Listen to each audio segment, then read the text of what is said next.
How do we be? Good, I hope. Hope we're real good, you know? Because we got a lot to be doing good for. A lot of reasons to be exactly that. That's all you need. Just a reason to be. And folk, today, boy, plenty of them. I mean, this is the new day and age. You know what I'm saying? It'd almost be real bad right there, but that's because I just got too much of this shit piling up and down and whopping around from my head down to the tip of my dick. Everything need tended to. It just always be. That's how it be. And I know you see, because, well, there ain't no way around about it. I dropped something on my couch. I care less. Fuck it, right? Test this. You know where we at right now? America? Yes, that is correct. And that should have been your first answer. And if anybody else asked you, normally that'd be your only answer, and you stamp your foot down to the ground, give him a nod, look him straight in the eye and say, nothing. You already said your answer, America. That's it. Texas also would have worked if it was someone else asking you where you think you was, because America and Texas, two are the same. One in a kind. Except, well, it's a toss-up on which one I prefer to claim my residency at. Definitely when George Sr. was president, those were 4 great years, rounded up them 80s real nice, kicked off them 90s the way they needed to be, with a good to all of us. Yeah, I'd be proud to be an American then, be happy to say it. Then come around the later years, last 8 of them 90s, those were tough times. I think for all of us, 90s was hard. And I'd much, to my dismay, yet it's always been a toss-up. I'd have preferred, if you asked that question, for them 8 years I'd have just said, I'm in Texas. Even if I was technically in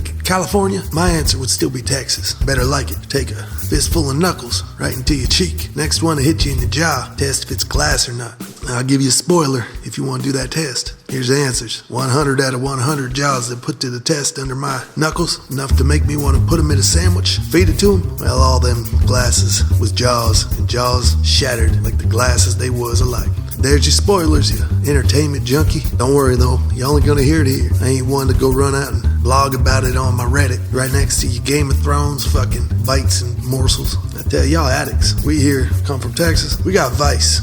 It's a little more of the traditional kind though, the tried and true. None of this new shit. Us Texanians have been riding in that Lone Star since before we could walk, and do call our home right there on the range, because that is where it be. All the way down from Austin, up around up to Dallas, and Fort Worth, in there, all the way through goddamn shitty piece of Oklahoma, run through it, take you by to Colorado, but you might well turn around when you get there, because you're coming into something new that ain't been tested. And you can see that once you enter that plume of new age, 1963, repeating hippie to the most affected degree, microcosm of shit wafting about within the air and all about you. And you're gonna think to what I said and put you some care into how quick you do that U-turn and flip it on back to the state that matters, the only country left that always gonna be Texas, where I be, where you is too, but don't you be claiming that unless you really is. Otherwise you just American. If you ain't native of the Lone Star, most I recommend, come in, get you a taste, have you a Whataburger, one in, go down, check out what we got, have you some barbecue maybe, go on you about Austin, get you a pink taco, and around that 360 loop, look at the great Dell computer, that structure right around there, a lot of more tech, we high tech in that. Then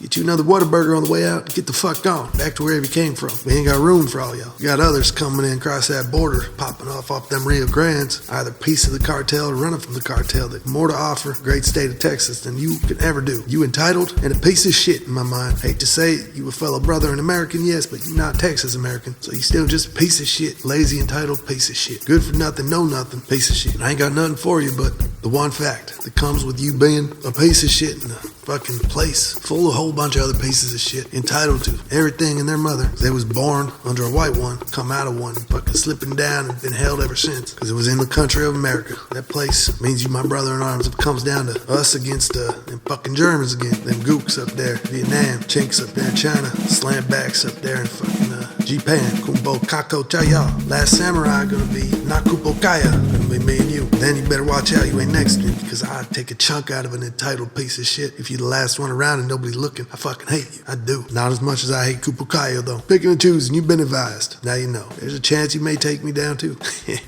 Not a good chance, but there's be a chance. You know, everybody got one. Just like your shot. You got that shit in the dark, and it ain't never gonna get that dark. Shit. Anyhow, that's just for whatever your answer may be. Make sure it be one of them and not Texas unless you're really from Texas. And if you is, want to sit next to me and have you a fucking Lone Star.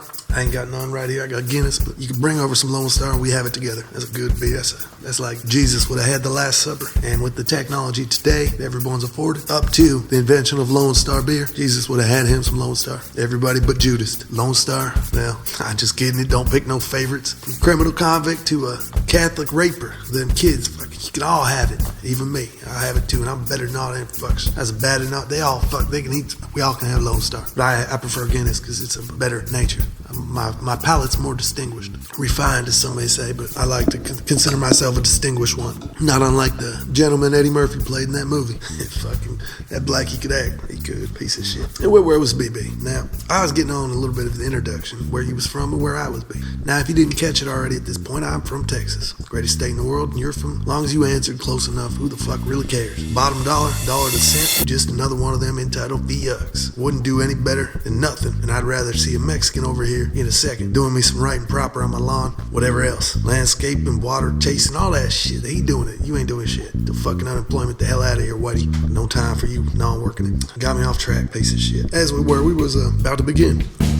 Well, hi there, my name's Cowboy Peet. We're here today about, excuse me, let me start that again, I missed that bit. Well, hello there. My name is Cowboy Peet, and I come here today in my Stetson, precisely 10 gallons, genuine and made from some of the best hat furnishings that one of the cowboy nature could ever be made of, and not be fashioned of one so divine it would have to be featured only in whatever the American's version of the Louvre would be. Stetson ain't welcome in Paris. I wouldn't be caught dead next to no Mother Teresa or any one of them other he-she's out there just out bent and hardened to disgrace the Stetson. I don't think so. But under that, behind these blue blocking shades that you may have thought you saw in infomercials back in the day during them afternoon TVs with the commercials tell you to go to college at the Technical Institute, get you a degree, maybe something in nursing or whatever. X-ray tech? Yeah, I'm sure y'all made it. Doing swell now, but these ain't them blue blockers. These is of a different degree. These is of a first degree. Badass. I ain't telling you where I got them, just know that they first degree. That's badass. For instance, the way you look at these glasses and the way most others do, they say, damn, those are some badass sunglasses. And right there, you know how much you want them. The ones I'm wearing, that'll tell you what degree it is. Because it's better than the ones you got. The ones you got, maybe you thought they were badass at one point, but that quickly faded. Now you see these and you was dripping it from the mouth drooling. It's like you was on one of them sucking the pee-pee trips everyone else is on. And you were coming out the closet for the first time, about ready to blame it on your Jack Daniel adventure that you had the whole night before. Like this, just wanting it. Gonna do anything for it. That's of the first degree badass area. The department right there, that's all my shit. Anyhow, under that shit, that's me, Cowboy Pete.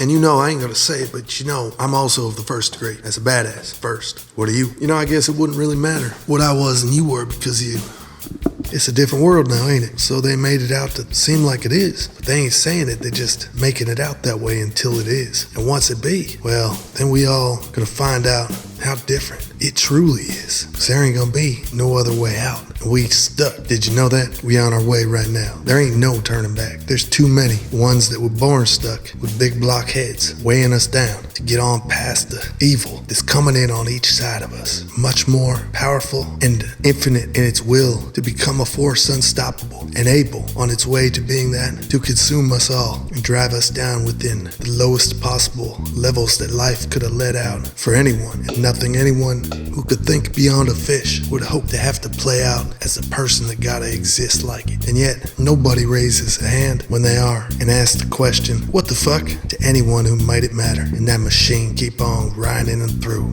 Cause once you're at that level or point in your wildest dreams, you could be a fish, something that smart. But chances are you ain't nothing more past what a pack of the Ovaltine got for brains and thinks in it. That ain't much after it been dumped up in the water.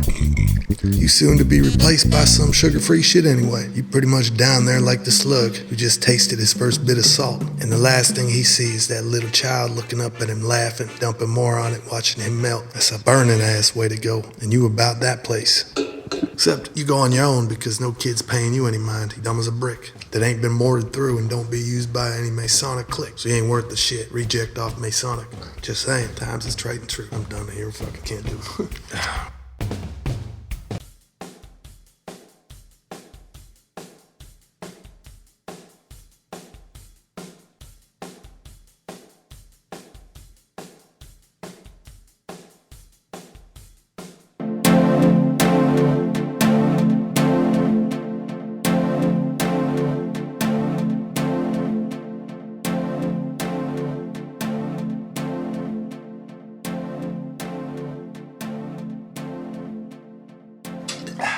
Evening. I'll be.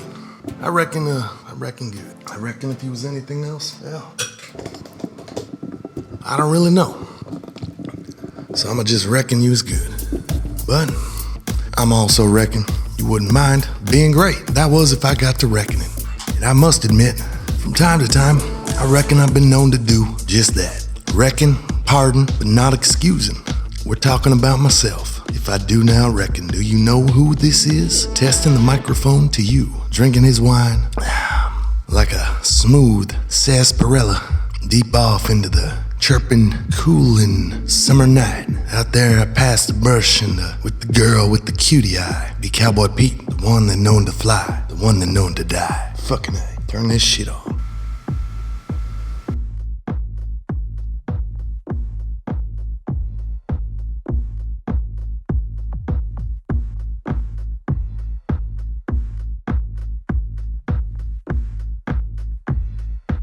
Well, you know what? How about we just do it? 6:37 on in. Let's get it going. We're gonna get it going here with no pre-planning, no prior, anything's past nothing, except for everything that matters. And only something I'd have brought to this beanbag and shared with you under the confines of peace and quiet solidarity that is my living room by living and speaking directly to you, for you, and well, it's for me also. I get a kick out of hearing my voice. Sound good. Give me a reason to get up in the morning and dog dig it. I know y'all understand what that reason means to any man's morning. Mine's just a little bit more direct and simplistic, easy to catch. And if it were not anything less transparent or more obvious, you'd wonder, is that man a retard? Talking about me? Yeah, talking about, is that cowboy over there a retard? Does he get happy, wake up just to talk? Seemed like anything that easy should have done got boring by now for any kind of man that fancied himself a kind of man that knew how to be a man. Cause there ain't much silence with all that yapping. Retard over there in the cowboy hat can't stop doing. He's smiling too at me and it get me fearful of what may come next, cause it could be laughing. And that ain't no man I've been brought up to know as one to lay your stake behind and be confident in that claim. That's a man you rolling the dice out there past that Wild West and the carefree, loose and fucked. It's a hit or miss kind of thing that's still gonna be dodging drips all the way through to try to find some clear sky. To be confident in piece of that resolute you always get with that sure thing kind of fire bet. The real man, or so they say, but I'm just looking at that man with the cowboy. Said that one gonna talk about me again, just to bring it on back in case you missed the quotations. And that man in the cowboy, that'd be me. I might have me a turnaround if I found the time, or maybe paused for a break in the laugh, which tend to happen from time to time, just depending on the mood or subject to conversation that may be happening then at whatever time. There's always a break. People just can't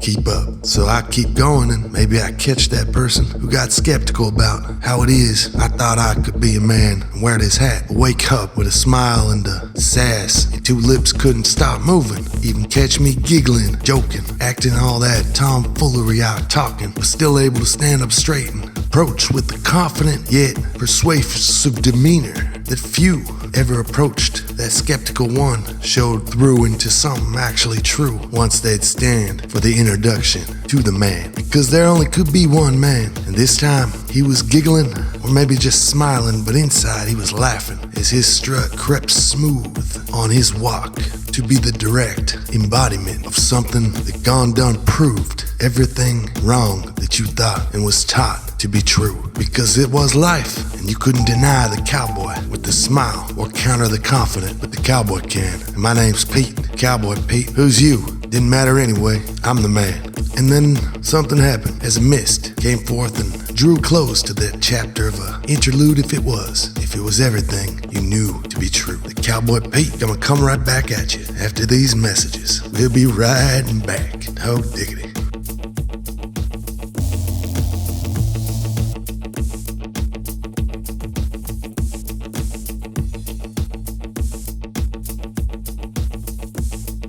Alright, get on out of character here. Get on out. Check the phone. Still might keep in character and just keep the voice going. Because that voice, that's all that you need to keep it getting better. All we gonna do, I don't even know what we look. We just kind of taking a break and getting off the piece. I don't even know where we went on the last one, but we're going all the way through on the one more time. We gotta begin with something. We think about something. We think about we was thinking about when we was talking to the little girl, that sexy one that was over. We we talk about maybe give us some of the answers that we gave on to her. She found herself kind of lost. So that was the reason why we kind of helped. I think we did. If we didn't, well, can't say we didn't try. That was the point, just to try. Now here, kind of just can fuck off. Fucking shit. I tell you, I do tell you, you piece of shit. Where the fuck is my mouse? There, it's a piece of shit. All right, now. Is the Esperella in order? Yeah, we didn't even need his mouth, just good to know where it is. Cowboy Peet, chapter 1. We back from commercial. Get it going here and get it done. Is this fucking thing gonna fucking blow on me?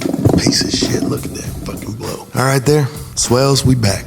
Let's begin righteous and less delicious, cause y'all probably anything but. Scratch it.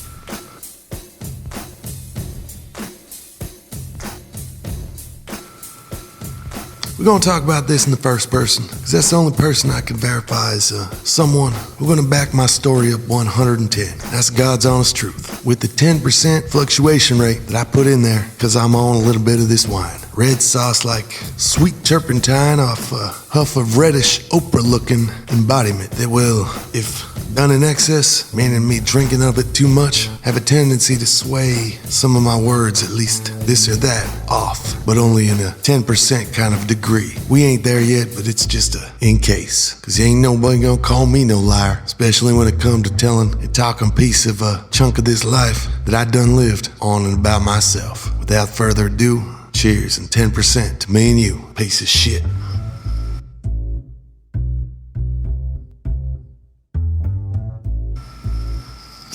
I grew too quick, much too quick.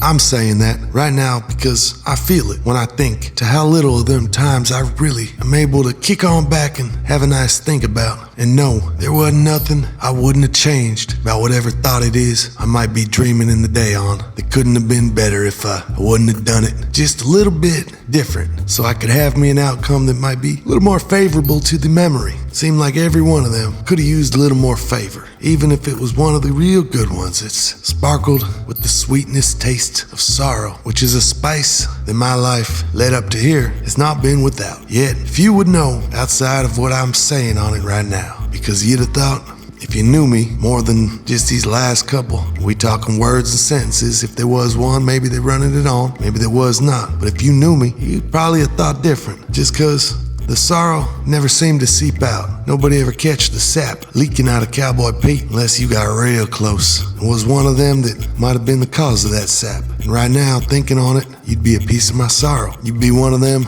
daydreams, less forgotten and more remembered. It's just another time nostalgic done kicked it back into me on a, yeah, you remember that time Cowboy Peet should have done this and why the hell didn't you do that? Piece of shit. If you did, you wouldn't have to see me. Regretfully, I get to look in that mirror every day I wake up, and it'll haunt me as the last face that dare give me an eye like that before I bed down to sleep. So until that curse gonna change, then I might as well just plan on talking to it instead of just looking away, because there ain't no sense in being afraid of all the things I did stack up in the concrete in the cracks and take them stabs of the nails and pounds which went together, stick up in mortar to crucify in piece by piece the ins and the alls, ups, downs, and dicks, butts, arms, and everything else you see that when comprised is Cowboy Peet, little old me. I gotta learn to embody and be happy if I ever gonna truly see another me. All right, we went there.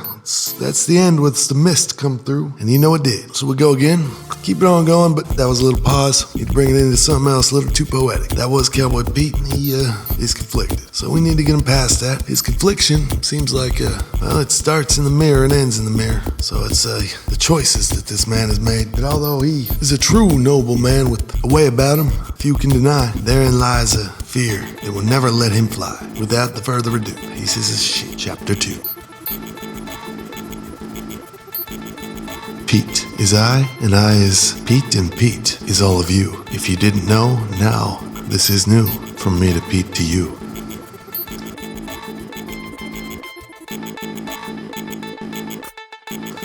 Where was that man in the mirror. Cause we all got one of them, even that little kid who liked to beat it, drink some off-brand wine, probably more expensive than Lord knows, called it Jesus juice, holier than thou. Probably thought that a good idea with that time he had up in the hyperbaric chamber, that if I'd put my money on it, peso to dollar to Bitcoin, I'd bet was filled with some acidic, black erasing water meant to decharge out the melatonin in the man and make him look as close to me as a white Negro ever could, which would have been a laughing matter, but man had money, if you want to ever call him that, but just on paper. But enough paper to get everybody a chance to get their nose carved up, look pointy and sharp like a good albino always would in an Archie comic. That pointy nose, pasty skin, couldn't even cast a shadow with his complexion after a while, but still found himself generous enough to fuck them little kids and have them suck on his small Peter, piece of shit. So yeah, even he was looking at that man in the mirror. Guess we all got them demons, and well,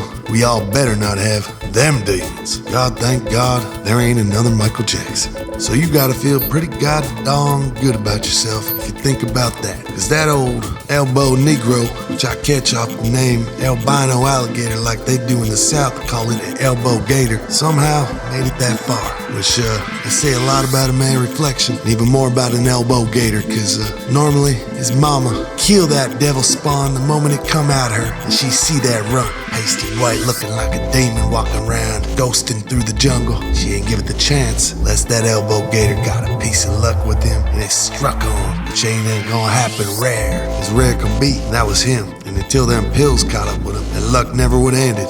Bucking them little kids and sticking his small, ignorant penis, thirsty as could be, into their mouths. Still able to look at that reflection, still able to die an elbow gator. They don't come around that often. Ones that complexly fucked up. In other words, those pieces of shit, they ain't you, and they ain't me either. Because there's something real easy you can do to separate a piece of shit from yourself. You took the time to listen to this, or watch me. Now short of you being another one of them dick sucks, just out to look and hope. Maybe you get a glance of my bulge, or I might stretch and you get a glimpse of my armpit, whatever else. Kick my shoe off and you could take down a note on my size 12, as both of them same size, equal. I'm one walking smooth, and my equilibrium balanced. It's perfection within man's greatest imperfection, and that is one that would be watching this, hearing me, just getting off on any other reason than the only reason my mouth is moving. No question about it, you're gonna know which one you is. I'm only talking till you know which one. The rest of you, pieces of shit, you're gonna end up just like that elbow gator, more commonly known or maybe unknown, or just fucked with that name Michael Jackson, mucking it up for the rest of them, sharing the first name just alike. Piece of shit out there fucking little kids and sticking your little small wang devil dick in their mouths. Well, y'all ain't wanted. Now, that being said, excuse me, that being said, your day already got better. Cause you too are 100% more of a chance to succeed in the quest for life's smile on a daily basis than them ones I just called out who got lucky and just by chance thought there was something past more. Fuck them. Get into something and figure yourself out. Peet chipped to 3, getting it on. I gotta quit thinking. Next one getting off. Fuck it. We like no structure. Fucking pieces of shit. Getting hot. We're doing 40 minutes of bitch, huh? Fuck that. That even going? Piece of shit.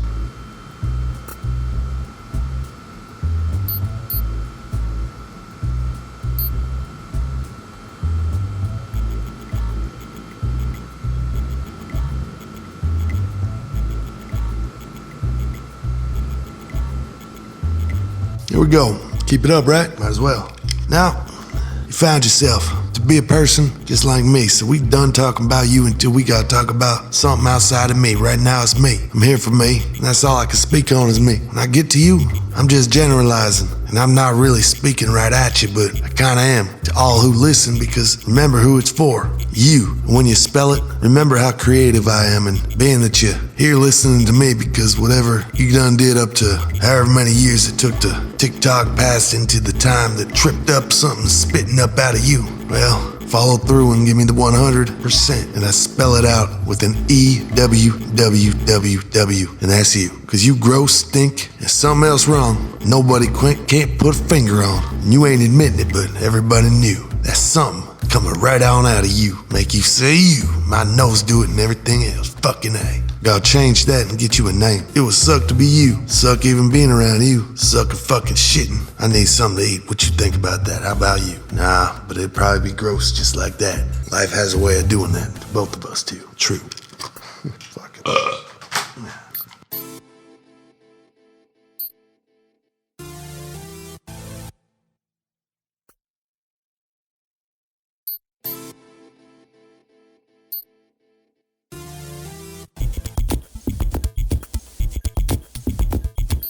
Hey there. Hey, how y'all doing?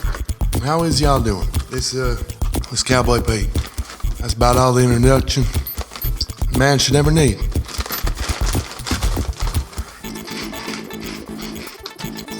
Cause that introduction ain't shit. Ain't meaning nothing past what the spit gonna be like off the grid of this crouton, grinding down in between my teeth and roughing up my tongue. Gonna be known as when I tell my brain to hit swallow. Get another one in there first though. Make it worth the while and mix it up with the sriracha to spice things up a bit. And there it is. And I like to do it with Dasani. That is as bland as a piece of life can get. That's about right, but I did make it all disappear. Swallowed it on down to the let's just say I'm full. I ain't satisfied, but I'm full. And that crouton grit, you ain't gonna hear from it again till about 15 minutes after I get up tomorrow morning. Let that sludge kick in like my coffee dark, strong. Cause it do the trick down there in my bowels and put it on back out and I hit flush. That's my house way, doing what I just did. Getting it the fuck on out. Once it been got, don't need it no more. Cause it been done. Just like that introduction to most men. You may find yourself subjected to just through the pains of common courtesy and being the gentleman. Doggone it, damn, I ain't the gentle before man, but I am American, and I believe that an introduction, well, it ain't shit but an intro to nothing. For most, scratch it, I say almost all. When scratch that, I say 99.98%. And I say 98% because gotta have hope that I ain't the only one worth enough to sit on through after and see it is what something gotta say might come out my mouth. I'll put another crouton in, that's for goddamn sure. Since we got that roughing and toughing out. Shit.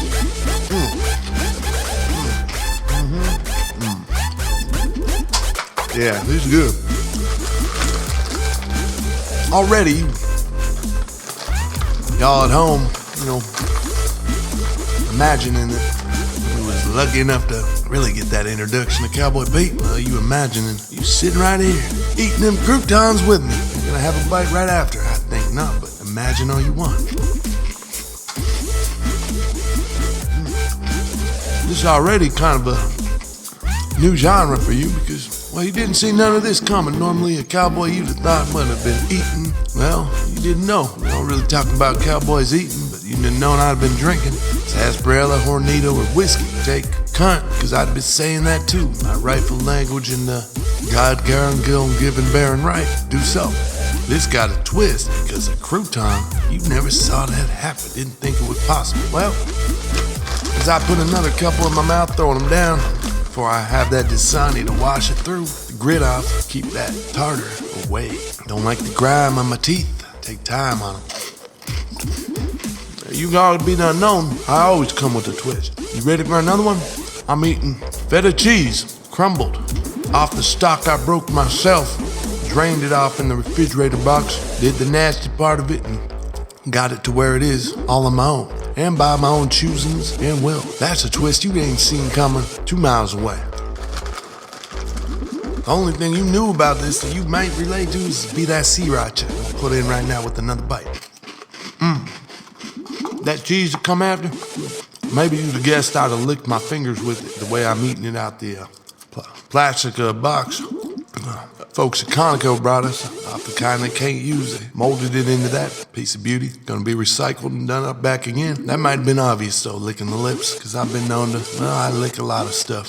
They got lips. Now yours, cow pie unless your lips is tight. But that twist would be refreshing for you if you was. Like people that eat feta cheese. Don't know about sriracha though, that kind of blanding up the taste, but I mean, you could cook just about anything. I'm gonna say it's swell.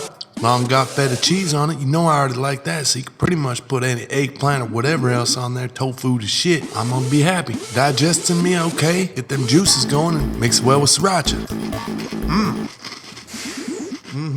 Now we forgetting all about you guys that don't give a coot toot nor nothing about it, because now I just done trailed off on something that mattered. I found that in my day. About to make my moment, because now, say I got y'all the ones that kind of getting a little fiery down there, just at the fact that I got feta cheese and I'm a man not afraid to brag upon it. Proud that I'm eating it. Well, that fire is dripping down there and you all hot and wet. Flames is unforgiving. And Cowboy Pete come to put them out, because I'm gonna get them flaming a little higher before I let them burn down. You gonna not be able to deny what's coming next, because now you're thinking about it, I said I'm drinking Dasani water. It's all natural, sparkling at that. Looked like I got me a little class European or something like that. Must have been cowboying when I came up from to get something like this in me. This ain't no thing I could be lying on. This a habit I done caught years ago to be doing it now, smooth as I am. You'd have thought I've been drinking Hornitos or out the tap. Nah, Dasani, it's middle of the day. Would you call me a drunk? And since you into one to assuming and stuff and figuring you know it all, which most y'all are like that, think you got it all wrapped around your little, well, keep on assuming then and think 2 and 2 plus 2, whatever, something. But what it mean is I'm eating croutons because I must have just done run out of salad. I love it so much. Hey, you could be right. Roll with it. Get latch onto it and keep it up there. Drive with it. All the way over to my house, Cowboy Peet. So you can do the next twist. Starring you. No one saw that coming except for not even you. Especially not that other better half of yours or piece of shit, whatever he is. The ones that I nulled and voided off a little bit to kick it all over to you, but I'm gonna kick it on back to them and open it up to the party line again and say, hey, John or Joe or Jimmy Jingleheimer Schmidt, while you was busy not eating and doing and loving all that stuff that don't make a man out of no man.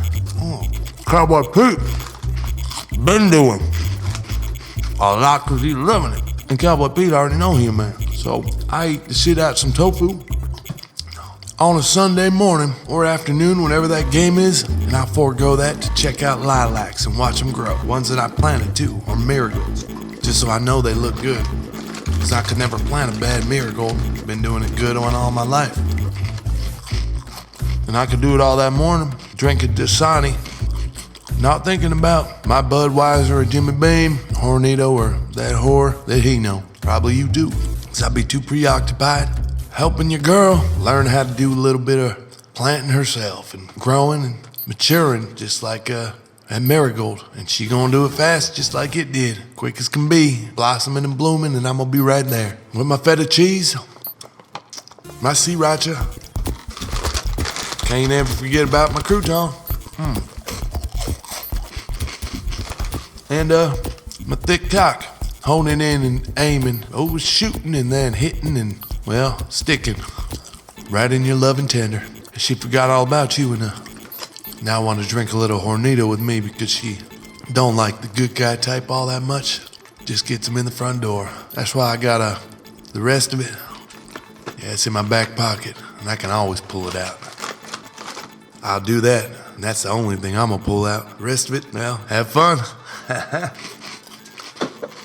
Lord knows I know we will. Cowboy Peet.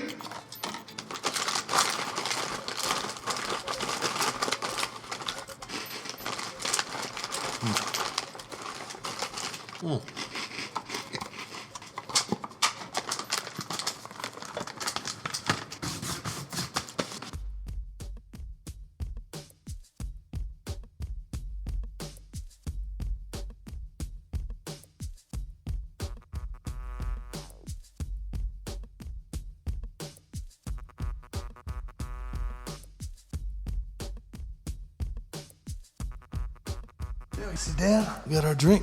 All right, got it all.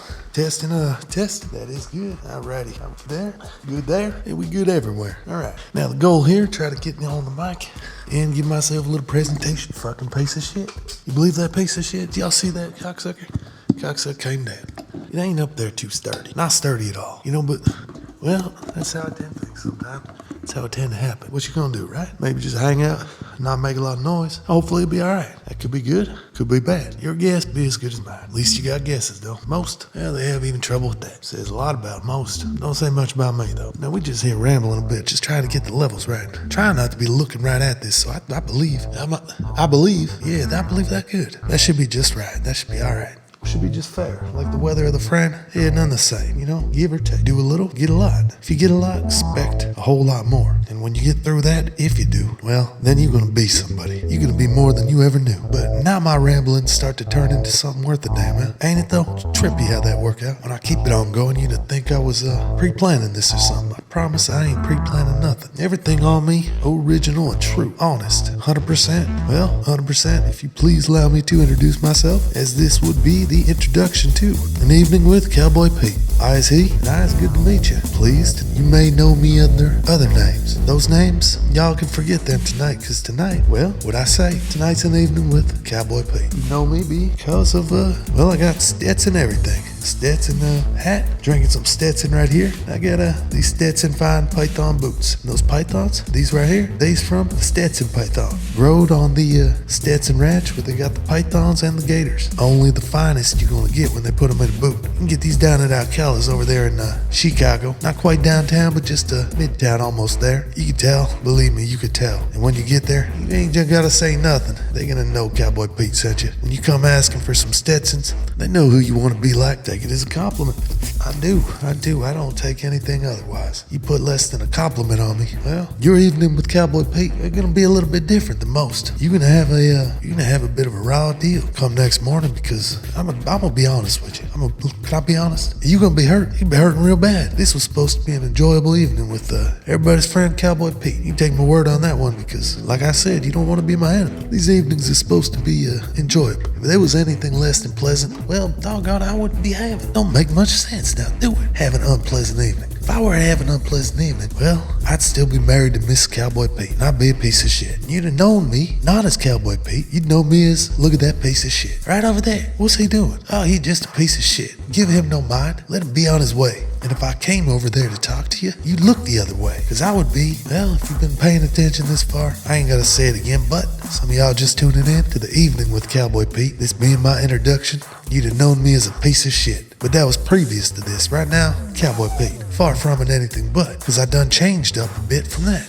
Feel like there's a spider on me, dog digging my back. All right, there he. It was probably just a Rick Talker or something like that. You know how they get jibbing and bob in there. Never know I'll pop out in the brush like that. See, times be tough. Times do be tough. And they'd be tougher if I didn't have my way on through it. See, I got a pretty good way through it. And you best believe that I'm telling the truth, because if I didn't, boy, you think I'd have the gall and the gnaw, let alone the ball, come be here tonight giving you an evening of my time? No. You got plenty of other things to do with your evenings, and I's got plenty of others to do with mine. Remember, 100% Stetson is what I am. We can count it out with me from the hat to these Stetson glasses, blue as can be, just like you was swimming out there off Key West, near in Cuba, fighting off them barracuda sharks coming at you down near that reef, third biggest in the world. Be a nice reef, but them barracuda, boy, if the water was anything other than this color, they'd probably have bit me down till ain't no more Cowboy Peet left of me. Just be that piece of shit nub, trying to swim like that, all with no arms and everything, like a carrot that had motion and could bob itself back and forth and shit until somebody took a snap out of me. Shit. Nah, these waters and these glasses, they alike. So just like if you was trying to upchuck your bullshit on me and be a piece of shit, well, it's the same as if them barracuda coming at me at the southernmost tip off the tip, like it just came off the tip of the United States in the waters close to Cuba, right off Key West on the third biggest reef in the world, where the barracuda swim. This water ain't like the Pacific, because Cowboy Peet can, when they come at you, and it didn't matter if I had sarsaparilla in me or it was going out of me, because I was good. All Cowboy Peet got to do is see a little. Well, damn, I could see a lot. You can imagine water this color with some glasses like this looking back at you. They shiny, ain't they? Pretty blue. A lot of other things I know this color blue. I do like this color. You know what, this used to be original. This used to be kind of a rare thing, just like a real blonde, like a strawberry blonde. They're like the 0.1% of this population. I'm talking real ones. Same as just normal blondes, actually. If you look at the statistics, I'm talking normal blondes. And you can generally tell how, well, y'all know down there, they ain't doing much growing down there. Cowboy Pete, he ain't allowing that anyway, so he can get that on out of there and get it out. So that's not a determining factor. Normally, though, you can just take a little bit of look. Their eyebrows is a big one. Or their mustaches, because they all got some. Just gotta look.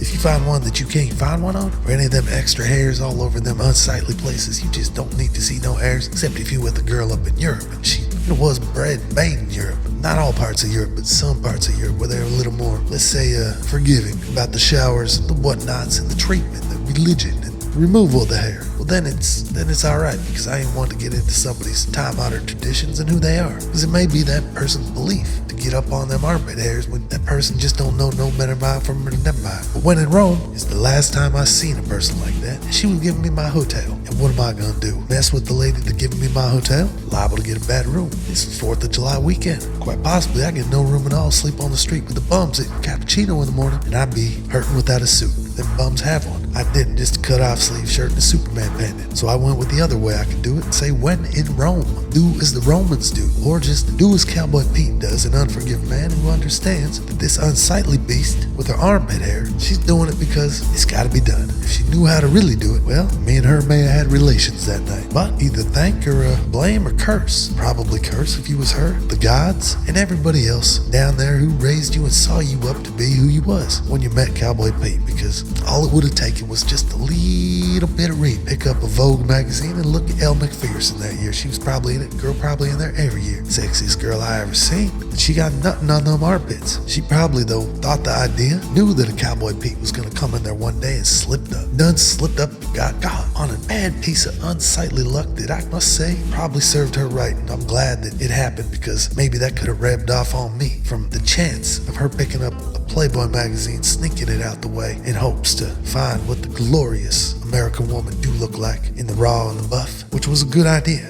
I would never argue with it. I would just say don't pick up the one issue where it featured Madonna, I think circa 87, if my mind serves me correctly, from looking under and then re-looking under and then checking in the closet and then some more under looking and rifling through all my friends' parents' closets and under the beds with my friends every month and every time they was gone, so we could look at some of them titties in the Playboys. We didn't read no fucking articles. I'd be a man and the first one to brag about that shit too. I read shit.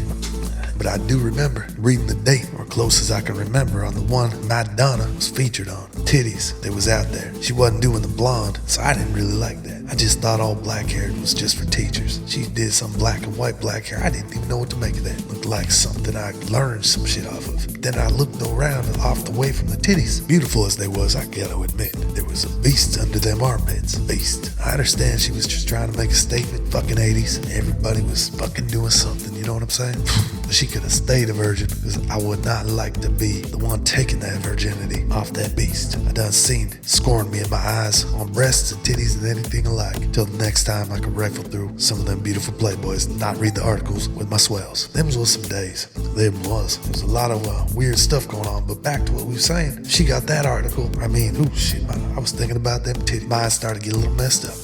As I was. If that beast down there in Rome, giving me the hotel room, serving it up for me, made that mistake, which I very well would stake some wages on, she did, then that would solidify and therefore make it certain that what she was doing at then was the right thing to do. And she kept the arm hair, which was the wrong thing to do, because she ain't one to make the statement. Just Madonna be that one. Madonna the statement maker, and she could do it for as long as she needed to get it done. And she did that for, I'd say about, you know what, I think she's done making a statement now, so the next 25 years. So every once in a while you hear a statement about what the fuck ever. From she Jewish, she read Kabbalah, to she sucking Dennis Rodman's black ballers, to just sprinkled it in with a little bit of Madonna doing cocaine, and Madonna with a Puerto Rican, or Madonna with another black guy, or Madonna with anything but a white man, except for Sean Penn. So Madonna was with the guy that was with Chapo Guzman. And then Madonna's in the cartel, and Madonna's got ties to, well, I blame it on the Kabbalah. But what the fuck do I know, right? I don't even think I'm old enough to read it yet. Ain't you gotta be in the higher ages of 30s? I'm in the better half. So the better half, I think that it just entitles me to about nothing past the point of enlightenment I got when I hit 30. And then,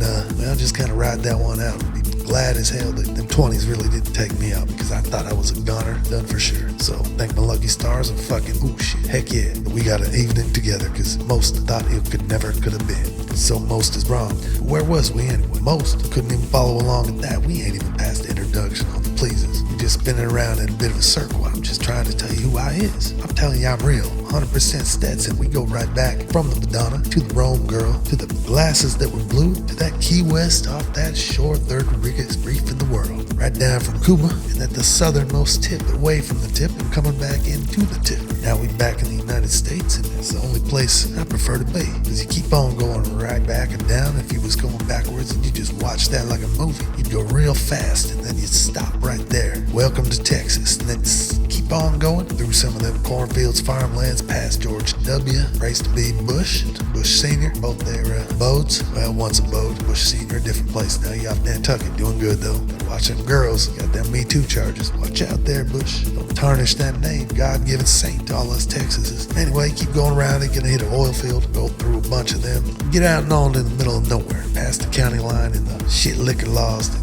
don't make no sense, past nothing. Make me want to say, God damn it, Jesus Christ, but you can't do that either. The liquor laws all bent up, shit fucked up in hell, wrangled up with the church and wine, and I don't know how that go, but when you get there, you gonna find me coming at you from Mesquite, Texas, greatest country in the world. All y'all Americans wish you could get a piece of this, but it's big, just not big enough for all y'all. And I'm telling you, that's the truth. We'll take them ones in South Park that come up over the border from El Paso, roam around through and free, muddy up the whole system and shit with their darker skin and indigent ways. We got issues with that, but our problems don't lie with their end game, because our lawns look good. That ain't no fucking joke, and I ain't taking that curse word back either. I throw the nickel up in the jar. I got plenty of nickels, so I'm trying to be polite. When I say, on a serious tip, now that you know where Cowboy Peet lives, the exact town-ish around there, and how to get there, I don't want to see you this evening about as good enough as we ever get. Because, like I said, them ones coming up in over the El Paso borders, wrangling it up through Laredo, swimming across that Rio Grande, or, just kind of walking and maybe doing a little bit of jump over it. If you got your girl, you're a senorita, she coming and hopping over there too, you just bring a little bit of a jacket so you can be a gentleman, a real paisa-like sombrero, throw that over the Rio Grande, as small as it be, and she can walk over it so she ain't got to get her chiclet walkers wet. And if you got a little chiclet hawker too, well, y'all ain't bringing him over. You know they some good money making over there in border towns. Just as well tell little Peet-Trey, hey Peet-Trey, me and your mom, we going to the United States. We're gonna go work on Cowboy Peet's lawn, make it a masterpiece. We gonna aerate the shit out of that little Peet-Trey. Now this Mexican dad, Big Sombrero, we call him Big Sombrero Jorge the Big Sombrero. That's what he preferred to be called by his swells, his paisas. And his wife, which would be Peter's mom, they all connected in one way, but his wife is Margarita. That's a pretty unoriginal name coming from a Cowboy Peet, but I'm gonna give you something, just a bit of a fact. Here it is. I don't really know any other names for these ones with the wet in the back other than wetback pieces of shit, but they're alright sometimes. So alright pieces of shit kinda. You, hey, honey, and Margarita, Jorge. That's about it. I really don't know they fucking names, and I ain't even that original to think of anything off the top of my head, that's for sure. I ain't that smart. But Margarita and Jorge, they like every other couple, and they bleed for the saints, not for the kids. So the saints, the ones they prayed to before they came over the border, Saint Rio Grande and Saint Cowboy Peet's immaculate masterpiece lawn that they gonna hopefully do once I approve them off the front of my porch when they come by off the Home Depot van that Jimmy over there in Beloit County come by once a month and make the rounds with the fresh new batch. He stopped by the Home Depot over there on Route 33 and grab them up by 6 in the morning before the store even opened. It's just common, well known. You make it across that border, little Rio Grande. You go to the Home Depot, just hang out, and the next day or two, somebody be around. Whether it's Jimmy doing this county on the 3-3, or could be Roscoe up there on where Roscoe at doing it now. Roscoe, I don't know where Roscoe doing it. I think he may even, I don't know if he moved to Missouri. Roscoe used to be the other one, and then it was Trev, and Trev would do all up and down the South Park. He'd just take him down. If the family ain't gonna take him in, take him himself, and he put him in the barn with the chickens. That's why y'all ain't allowed to put the videos of that shit no more. It ain't because of the fucking food. It's because we got a bunch of Jorge's and margaritas up there with the chickens, and they ain't living good. And they gonna live like that till someone like St. Cowboy Peet's lawn chooses to bestow its greatness and allow them to plant their seed all over it. So after Monsanto gets their payment for that seed, you can't get away from that, no matter if you drive it on some Cherokee thundergrass or just plain green shrub, which is the way I like to call the beauty grass. The stuff to go run through your toes, make it feel almost climactic once the dew is hitting in the morning. You catch it before that sun ray hit. That is gonna make you feel good. Better than sex, I tell you. Why you think I stay single? Because in Texas, I didn't give you a chance to answer, but in Texas, this is why I stay single. Every morning, I can get on out my house, take a walk down to get the early morning paper, still read it down there. Mesquite Sentinel, greatest paper ever made. LA Times and New York Times get sucked. My conservative George H.W. Bush dick. Alright? You liberal cunts. Fucking Mesquite here. We read. We just don't act like we read and tell everybody how good it is to do, and then make them feel like shit, and then correct their grammar, and then recorrect their grammar, and then once you correct it, make it face like you a fucking idiot because you can't spell right on a text message. I mean, you didn't even know that the etiquette was there. It was kind of an informal thing, but then somebody who can't even admit they don't read is gonna use that just because they got a couple A's in English and actually paid attention to the there, and there. Who the fuck ever knows when to use the one with the apostrophe? Get the fuck. I thought it was just common knowledge. Just use one there or then. Man, I never used the one with the A. I just didn't even know that existed, and I refuse to remember it, know it, or don't make sense. I use two, the I and the ER. Fuck you. Anyhow, piece of shit. Mesquite Sentinel got all we need. Got the truth, the raw truth. So help me by God in Texas, George W. Cheers to that. Cheers to all that. Now, my lawn's gonna be looking good. They doing something for my masterpiece. The lawn saint bestowed down a couple of my whole family except for Petrie. Back to them, the kid. He's staying right over across the border, and they can see him whenever they want. They ain't even gotta go. They just look on over the Rio Grande, which is just a fucking joke. Kind of like the LA River. Not shit. Long as hell, though. Long as hell. When the water do come in, it's rot, man. That shit'll give you some botulism and salmonella like you never even understood. But that's why they're gonna look over and see little Petrie serving up all them fucking tourists, craziest ones who's still coming over here for their watered down prescriptions and the old people vitamins, all that kind of stuff. Dental work, half-ass job unless they know who the right ones is to do. Gonna get you a couple wooden nickels up in there jammed up in your teeth, call it implants. Watch them 3 months later explode. A couple IEDs up in there, built to bomb a white man. Yeah, real teeth cost extra, and you gotta know the right guy. The right guy is not the one who deals drugs on the side with the chickens in the back of the coop, just trying to reverse what we do. All his brothers come over here and try to work for my lawn. It's not my fault. You're living with the chicken coops up here. There's Motel 6s, 7s, and 8s aplenties, just they require the right ID. So what the heck? Eye for an eye don't mean nothing. I ain't got an answer to that, but right now I'm acting like Mexicans is listening to me who live over the border. Mexican dentists who are drug dealers. You better scratch that and take it all way back around and blame it on the sarsaparilla. Yeah, well, it's gonna give me to that. After they talk a little Petrie, they see him doing the chicklet dance over there. They happy because Petrie can support himself at 5 years old just off selling chicle. You believe that? It's that easy to leave in Mexico. Only thing he gotta worry about is them cops taking off the piece for the chunk on their own because he ain't paying taxes on it. Pieces of shit. Man, he only 5. That's why his parents left. They couldn't take none of that more corruption. Every place gotta be corrupt. That is a fact. Everything outside of anything Texas, because Texas is one that makes it run right and straight. We got it all. And George W. Saint, nothing to be said around him, nothing to be said bad about that. Saint. That story's closed right there on that. Just move on. If we thinking anything wrong about W or George Sr., head of the CIA, dad of a saint. Greatest war ever, George W. Second greatest war ever, Sr. That's 2 of the greatest wars we ever had. Greatest victory, killed that cocksucker Saddam, got that Bin Laden, George W. George Sr. Obama took that. Since we getting into it, and I kind of put it on the table. Well, that was his reparation. Just like anybody, whoever,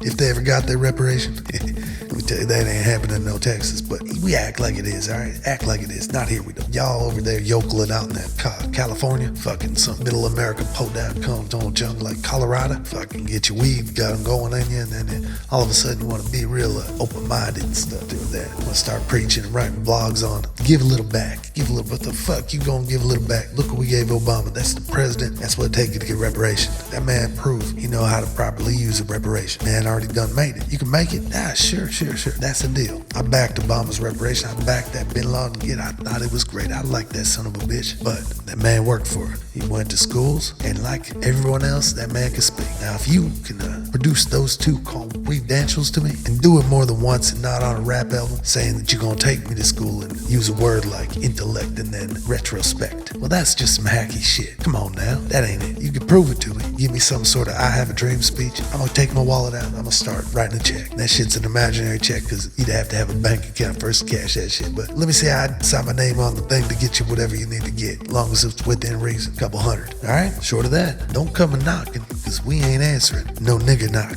And that was the wrong thing to say, huh? Heard a lot of people go like, oh shit, what did Cowboy Peet just say? I said what it was. I said the same thing y'all been done grown up to know it as and always known it to be. It's the same if I was to rig this thing up right here out of some bullshit. And it might have worked and it might not, but sometimes it did. It got the job done at least once. Questionable every time after that. If I did that, did this, you said, Cowboy Peet, you know, I just met you, but how the hell you fix that tarfalukin thing? You say it looked like it was nigger rigged. Exactly. These words got plenty of connotations and stuff, but they got truths to it too. And I'm using it for these certain things that I just know apply to these certain things that'll be done. They're not any worse than saying if you were one of the rotund nature, a haggling beast of the world, if I were to be more polite. In other terms, if you was a fat blob, unsightly the most, and you lived your life to hurt the everyday lives of all the others in the world that can see, that might run across you and have to glance into your path, big as it unfairly is, and lay eyes on everything that comprises a specimen such as yourself, and your fat ass waddling behind it, pork rind. I would say, cow pie, come on now, quit your, boy, hold on a minute. You know, I was looking for a word that I could compare to nigger rig or nigger knock, and I was using that idea that I had in my mind of every fat woman and man that's blocked my sun as I'm trying to roll out west into it, let it melt down into the horizon as my horse and I lay an end to the day in a poetic kind of way, but get stopped because another hamburger junkie is looking to shoot up some trans fat and got their hand out saying, but it ain't saying much because where I'm from up here in Texas, panhandling illegal, just like it is up there in Orlando, Florida with all the tourists. God knows why it is here. I mean, we just beat them fat fucks out there until they're skinny again. Starve them like them Somalians over there down in Iraq or wherever the fuck Somalia is. Piece of shit. Clint fuck that up. Nah. Orlando, I understand with the tourism. Gotta keep that money, especially now with all them shootings and everything. I mean, killing faggots, killing kids. God damn it. You can't have people with the hand out with all that. Ain't nobody gonna want to come Disney after all that. So they just gotta sit there with the hand. Just put it out, but they won't say nothing about it. Like a coffee with change in it, they shake. That ain't asking, that's just shaking some coin, making a rattle. Till they're a law against the rattling, that's alright. Or the handout, literally, but not saying nothing. You just a fucking bum with the handout. I ain't giving a shit. You better come up and turn to be a monkey with an organ grinder. Then I kick you a couple of them fucking shiny nickels. But not too shiny. I saved them for the retards. Right down the way, we got a couple of 1, 2, 4, and 6. 3 and 5, I can't talk about where we put them, but 1, 2, 4, and 6 before they meet the inevitable fate of where 3 and 5 went. Are still in the good nature and grace of everything Cowboy Peet now. My beautiful, lovely, small ass, low populated, but very high stacked up in that population with retards. If you think of the ratio, Mesquite, Texas, they're all roundabouts, which is concerning if you think because of how small this town is and the 6 retard mongoloids that came out there this town. I'm gonna have to blame it on what I've been getting around on this so we keep it on through. Knuckleheads like you coming on in this town, no saintly law to pray to or to gain acceptance, just a bunch of greed and fucking white man bullshit. Middle American thinking you got your ways outside of Texas, don't know shit. Coming here for an easy living or try to do some ranching, you put on a cowboy hat, put on some boots that ain't Stetson, you try to step up to me, I feed you to 1, 2, 4, or 6, and they will eat you. And if they don't, 3 and 5, by God darn it will. And they spread out. They spread out at all points. 5 of them and 1 in the middle, like a pentogram. Put the lines together through it, you're gonna see. Devil in here, boy. Unless you're here for the lawn or some local and state contracting on asphalt, paving, and maybe driveway detailing. Stay the fuck out. I don't even want your Chick-fil-A. Or hey, you tell that kid that. I got Mamba and Now and Later here and I'm good. I chew. They supposed to come around the way soon enough. Place the whole mix. That's a tip for your kid. Get off that Chick-fil-A, it's old and dated. I chew, new, it's in, it's good. Cowboy Peet like it. Enough of that though. This ain't a commercial. This is a true and a fact. Cowboy Peet, he do like one thing. He do like them women in America outside of Texas. Sick of these ones in Texas, man, I tell you. I am. Not the fat ones. I don't want the plump ones. I like a little chunky though. That alright. But mainly it's better just to look at, knock one out and try to keep it away from my glasses and not to have to wash off one of these frames again. Nah, just some kind of chunky, alright. You know what? They all alright, just as long as they white American. That's right. My mind getting all messed up from this. Shit, I don't know, but I couldn't breathe on this. Cut a break. course, it could be, seem to be having some pornography going on the screen here. Cowboy Peet like that. Do something, you know what I'm saying? I think, no, really, yeah. We're gonna have to cut this out. Thank you, these rings on. All right, there, I'll see you later. Cowboy Peet 100% real. They're talking that. I even got a Stetson in their underwear. Fuck, I don't know about this. Oh, Stetson everywhere. This Johnson real big.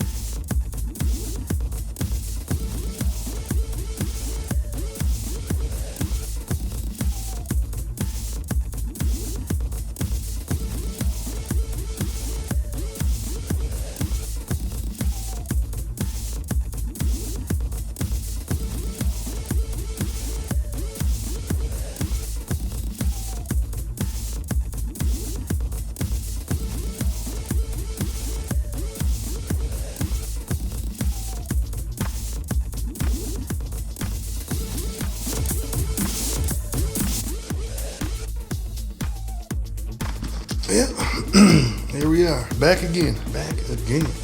And I don't know if that's a good or a bad thing. I can't get a read on Times Today. Times Today, they put out something a little different. Come term to reading. I ain't talking about the New York Times either. Fucking piece of shit. Got them damn liberal agenda right there. We ain't talking about that liberal agenda. If we was, you know, because I know exactly what it was we were saying. That ain't it, though. Far from it. Piece of shit. More like just a question I'm here on an asking spree about. Make sure y'all know, because I think y'all do. But who the hell is I to know anything, right? I'm a piece of shit just like you. For the most part. Yeah. See, this piece of yokel shit got this fucking thing going on it. I fucking hate this, you know what I'm saying? I really do. Just try to get a goddamn thing. Can't get a goddamn nothing. It's a everlasting fucking problem with the piece of shit. And I never win. That is a fact. Piece of shit always gonna take the life out of me. That's what a piece of shit do, take the life out of you. Whether you like it or you're not, piece of shit do it. And you just deal with it. You know what I'm saying? Now, how good be that sound? I don't fuck no. Piece of shit, right? Fuck me. Got me all worked up now. Yeah, be. Yeah, I assume y'all be good. Y'all look righteous. That is if I could see it. But I would assume y'all is as righteous as I imagine. And that's pretty righteous. That is pretty good. Ain't nothing wrong with that. Being at a point in your life where you can absorb a compliment such as what Cowboy Peet just delivered to you, that is an absorption rate I respect. Most they tend to get that right up in their head and let it go places. Call you something almost divine. Most, now in this day and age, now I'll explain the most and who they be, but most, they gonna take that, they're gonna chirp off in their head and click something out. They're gonna say, shit, I'm a righteous individual, therefore that means I'm the second coming of Christ. By God, don't fuck my face with my phone some more, as I'm looking at it next morning. I'm gonna be reading about his prophecy. He all of a sudden raised up into the new limelight of today from being a shepherd all his life before. Spent like a Buddhist, but yet in the same life, now delivering his vast knowledge of the experiences we all need to, for some reason, fucking know. Through that horse mouth piece of shit, who just yesterday wouldn't know more than the piece of shit who I just said was righteous just to make a piece of shit for y'all alright. Now it done gone to his head. That piece of shit got some entitlement on it, and it's delusional, and it's running rampant with the bomb.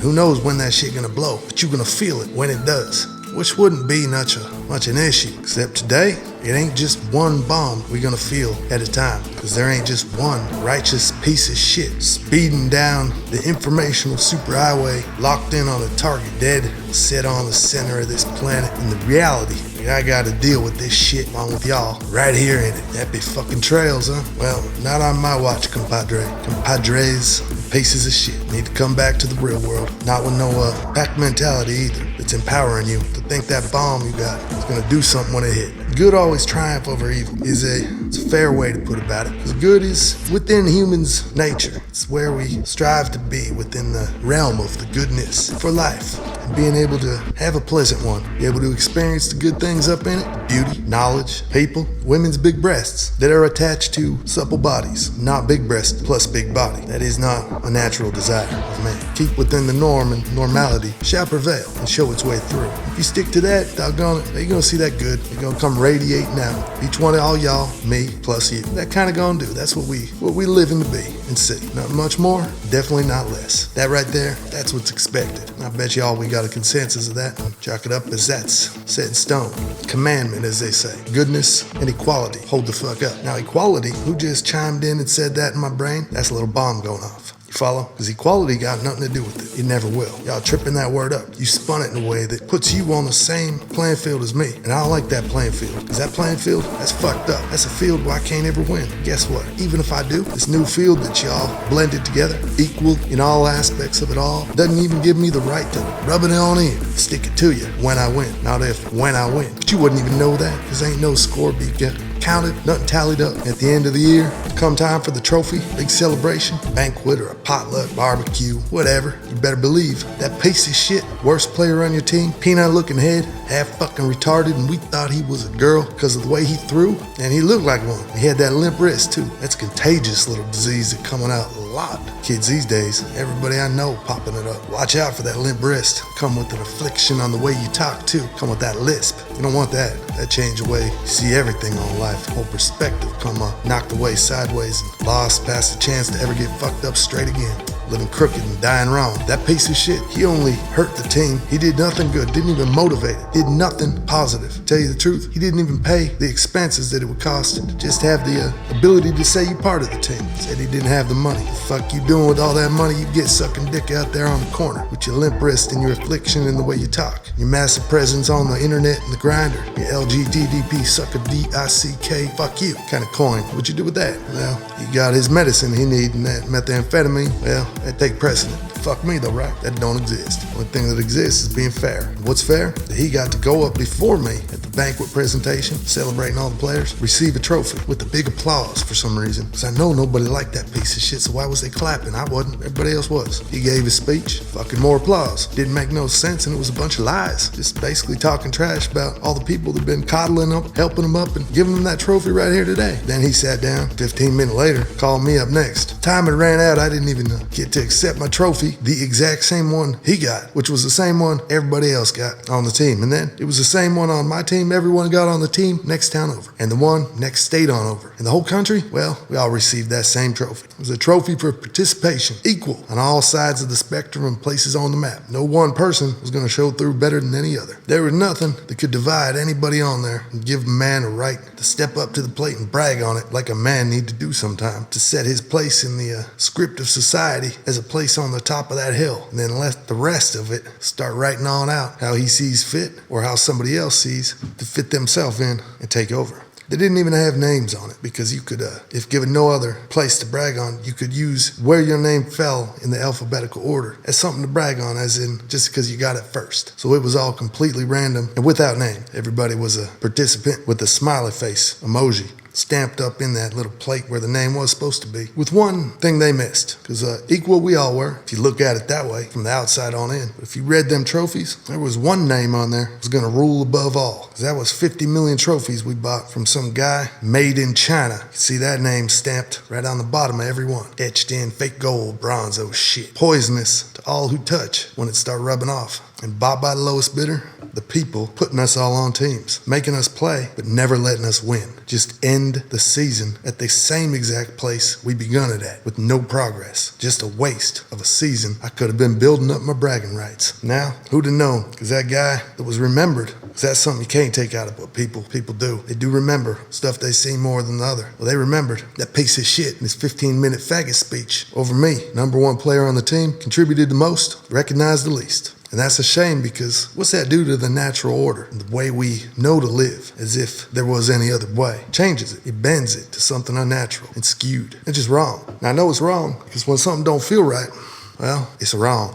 Now, the unapproachable was what I was trying to approach after that, on why it is I don't get a chance to smile without a group of people immediately shutting my voice down by saying that what I'm saying ain't right, and it'd be against the greater good of America to promote any thought coming out under this 10-gallon Stetson hat behind these blue blocking badass first-degree shades. People get scared after that. The pack mentality fueled by that mob wins again. They've been winning for a while, and they all carrying bombs. They all about to blow sooner than you know. But I ain't been too descriptive on what they look like. Something to watch out for, right? Well, that's because you already know you're just scared to point it out. I mean, even to yourself. These days, everybody got a microaggression times an aggression times a fucking lesson they think they need to put up into somebody else who speak on something maybe feels right to them, or just doesn't make sense when it's spun up against everything else. So they just keep it on quiet, shut up and shut down. Lock themselves up in the house, get her done. Whatever that may be, you'll never know, because they ain't sharing it. They just ain't got the fuel left in them to have another go at it. I got fuel in me, a little bit of fire. Not a lot, done been used up a lot.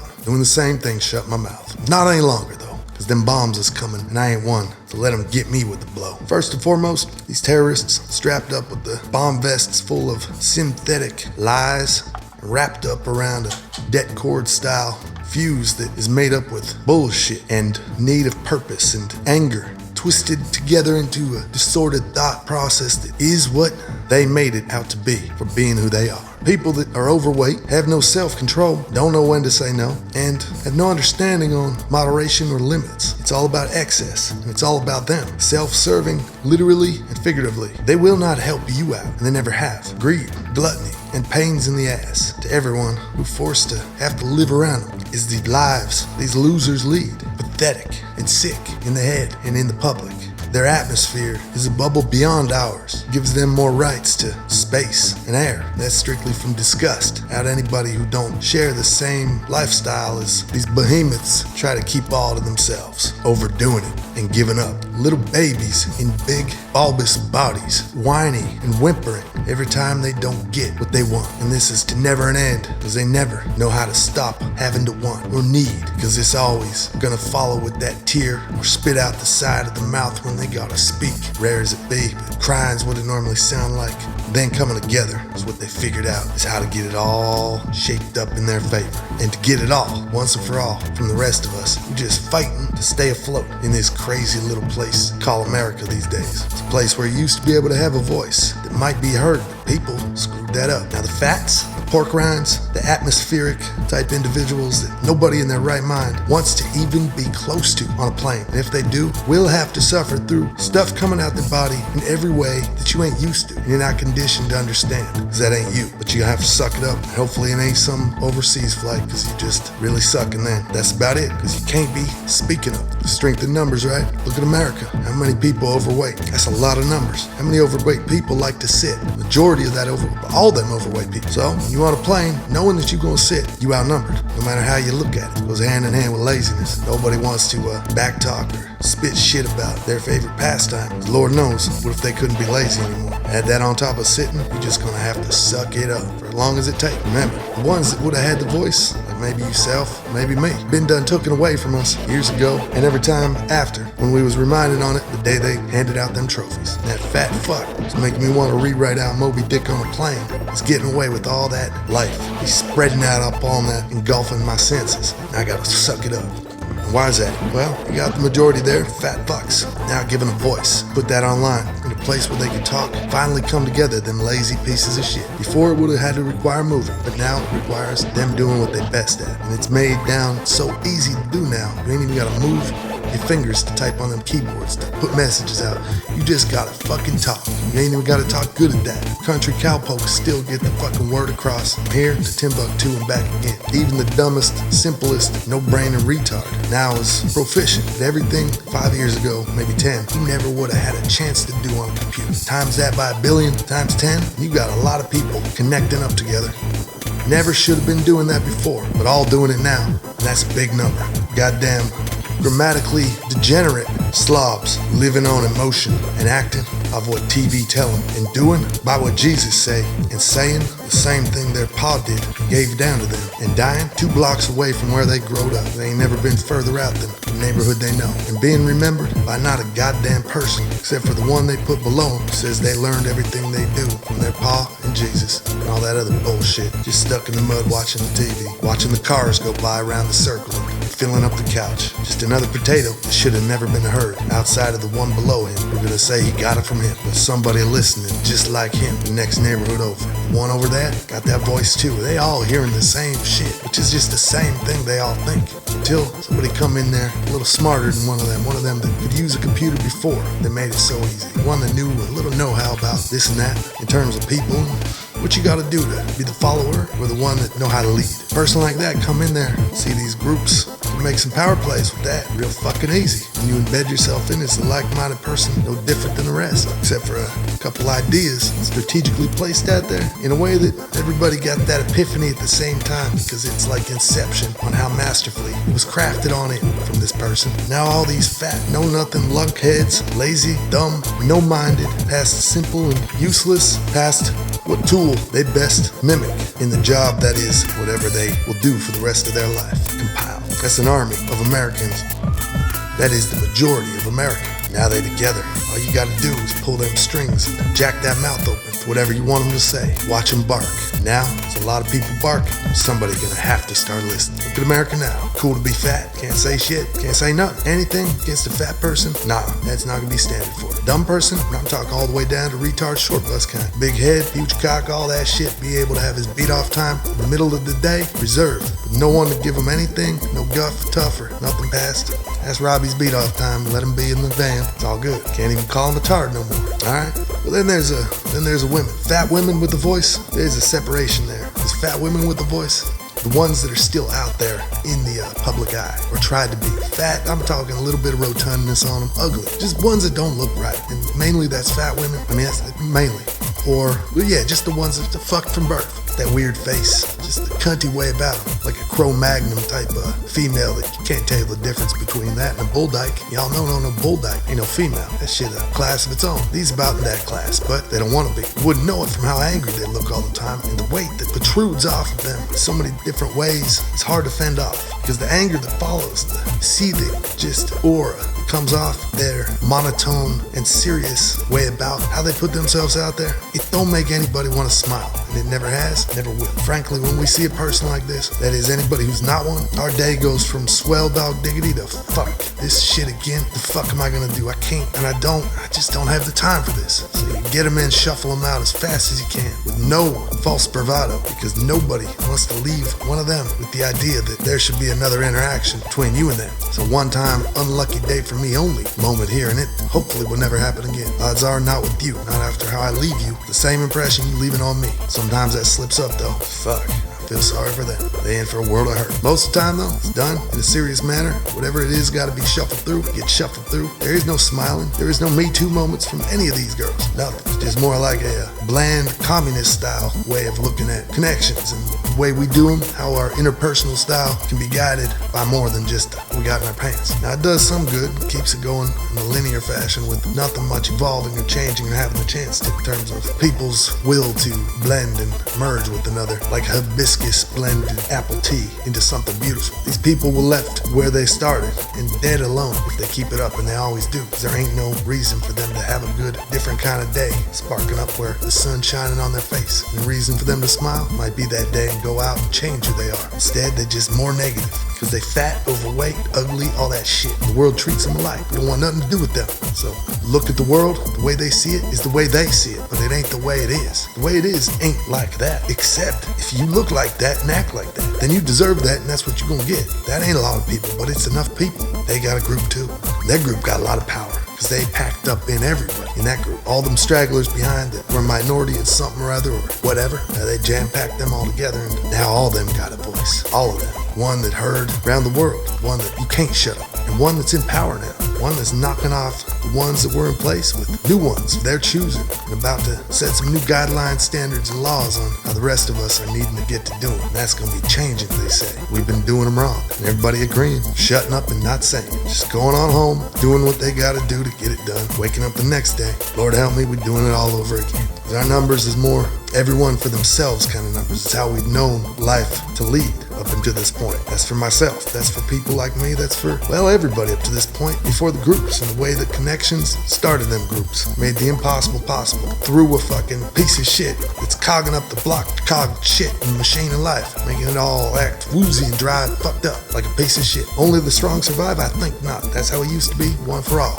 Everybody out there fighting for the king of the hill spot. Everybody. And if you didn't make it, was looking up to him some way or another, wishing he was them, and always given the chance to be them. Just had to start with getting off your fat ass, quitting eating all them donuts and fucking ramen noodles. Everybody had that chance. Only a few take it. And that left everybody stuck in a life they wished wasn't theirs, looking up to somebody they could never be. And now, well, equality, huh? Everybody's on the same platform and fucking playing field. That's what you think. You fat fucks, you ignorant bitches, bobble-headed cunts, doofus faggots. Notice I didn't say nothing about black people, because the only people out there preaching for their own shit is white people. And Al Sharpton or some other fucking reverend out there looking to get some more coin in his pocket. The black people, they didn't give a fuck about those mattering up t-shirts. Bullshit, they say. Don't want nothing to do with that. Media pumping that shit out there. They want just what they always wanted. Goddamn reparations, where the fuck is it? They stuck on that, and that's fine. But even that's fading out. They're just doing their best to get by. I ain't saying by any means they somebody better than me or need to be deserved in any way other than what you know them now. But they're alright with that. They'll work that shit out on their own. Like them fucking Indians. Didn't say nothing about them. They had the same place they always had, with one chief every so often getting talked into by some politician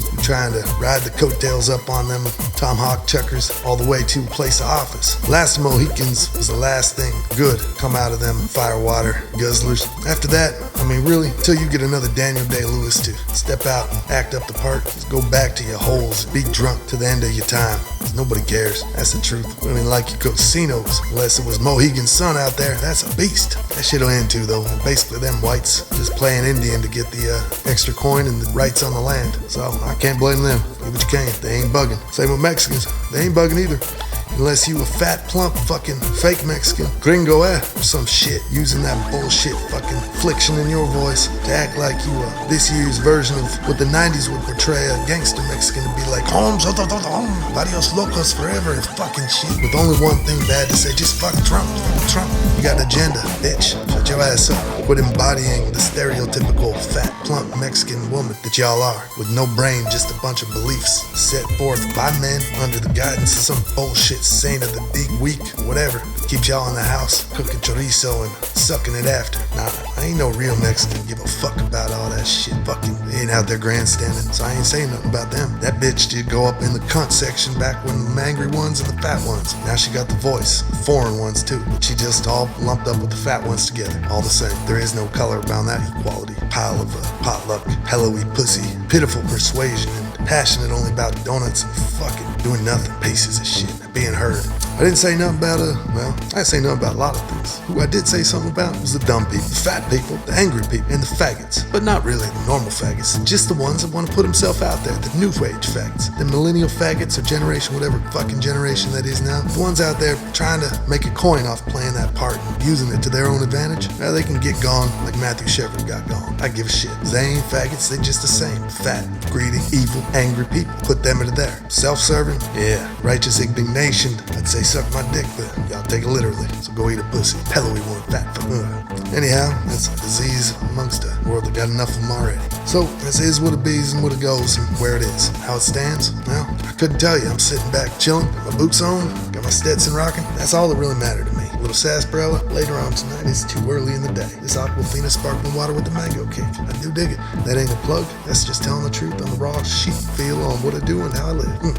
Speaking of that, I think it's about time to go on and live a little. I'm gonna take this here pair of pants off. The moment Jenny from the block over makes her way down, puts a knock in on my door. See that girl next door kind of type. Well, I do like that girl next door kind of type. Jenny, she is my kind of type. She don't buy in any of this shit either. She don't use the internet. And still like to suck a dick. I'm gonna help her live her life, give her what she likes, and can't say that I don't like to be on the receiving end of something like that. God bless Jenny, down the way. God bless the simpler things, the swell life that it can provide, and how good it feels to be living in it. So, there was an evening with Cowboy Peet in the middle of the afternoon. I hope you did enjoy it, didn't get it the wrong way about it. And if you did, go shut the fuck up and say it to my face. That's what I fucking dare you, because I can't do that. Shit. And everything that needs to beat the shit out of too, ain't right? I Cowboy Peet out. Dog dick now.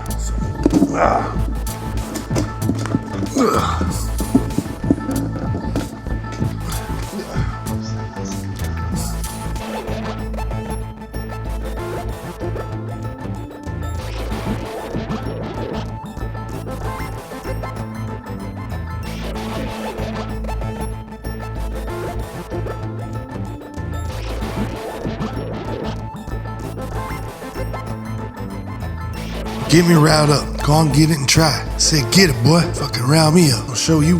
No nothing fun about that, diggity. Cowboy Pete here. Here we are. Here we go, gang. How's Bay? Got people bugging and people bug. People tend to like to do that. But you can't blame them. People just tend to like to do a lot. Because people tend to not do enough in their life. Think it was enough. I'm being a little bit distracted right here, as you can see, Cowboy Pete. And it happened. Probably because I ain't got my sunglasses on, and therefore you know where it is I'm really looking. Most of the time it ain't you that I'm watching. It's off into the dead air. My eyes tend to wander because the nothing that I see in it as it passes so slowly by that you didn't even know it had legs, catches me in the whiff of the bog that it is, and just slows me on down to the place sometime I need to be.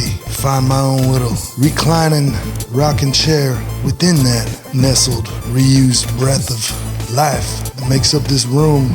So many of them will die with me if I do not open that door at some point every day to know there is something else come on after. Before the funeral to anything I could have been will not lie, floating on the doldrums of this every day. That sometime be cowboy I am. But you can just call me Pete. Now as I was, find this simplistic kind of life to be a generous gift that most people still got kind of left under the tree, using that kind of Christmas metaphor and scenario to get everybody focusing in on it. This gift, a generous one, that was given on the simplicity that you could get out of everything that your day kind of is, seemed to be just forgotten up in the wrappers and the ribbons between the Macy's and the Hallmark, the boxes and the fruitcakes, the BB guns, and the eyes shot out, and the lives bought, sold, and then ripped off, and then retried and resold up in, and might well just somehow end up being a sawed off. Lives gone got off. This guy annoying me, annoying you, messing with my shit. I'm gonna get him out of here, piece of shit. Start this on over. Somebody gonna fuck me up. I missed that one off the sauce. Got me a theory, which ain't no more of a theory than a fact ain't one of them. Cause I know it to be something that's just the same. You couldn't tell me otherwise. You couldn't prove it either. Cause it ain't that kind of thing that ever could be. You just gotta know. Ain't no belief, ain't no rhetoric, and ain't nothing behind it supercharging up my need to share it out here with you because I don't need to do anything. But I just gonna do it anyways. It's a good way to kill a little time. Spit off a piece of my mind. It's about that thing called happiness. Now, Cowboy Pete, that ain't me. I be talking about myself in the third person sometimes, just to get you some perspective on where it is we all land up in the world. It'd be a place, what you see, it's on the same battlefield, the same. Cowboy Pete, need a little something to drink with his sarsaparilla. There we go. Now I come here a little different today. If you ain't noticed the last couple days or last couple times I come around, been doing it without something. I got something else taking place. Hear that? That there ain't Hornitos. Easy. We ain't talking down on Hornitos either. Hornitos just ain't been here the last couple. Give or take, maybe take some more to give. You see, I got a little bored with Hornitos, I must admit. And I do see that it's gonna take some of the charge out of our time together and the things I say put in your ears during it. But it just wasn't doing me no good no more, and I wasn't having no fun. And if I ain't having no fun, well, there ain't no point of me trying to sit here and be doing. I'll be doing something else. You lucky that I'm even here right now still talking, but I told myself I would finish it, and so here I am, blistering my lips on through and getting this thought out till the end. Or something like it, as far as I can go. My life, it ain't that long to just sit here and talk. But these is the shorter moments that just require me to sit around and do nothing much but wait anyway, so might as well talk it past.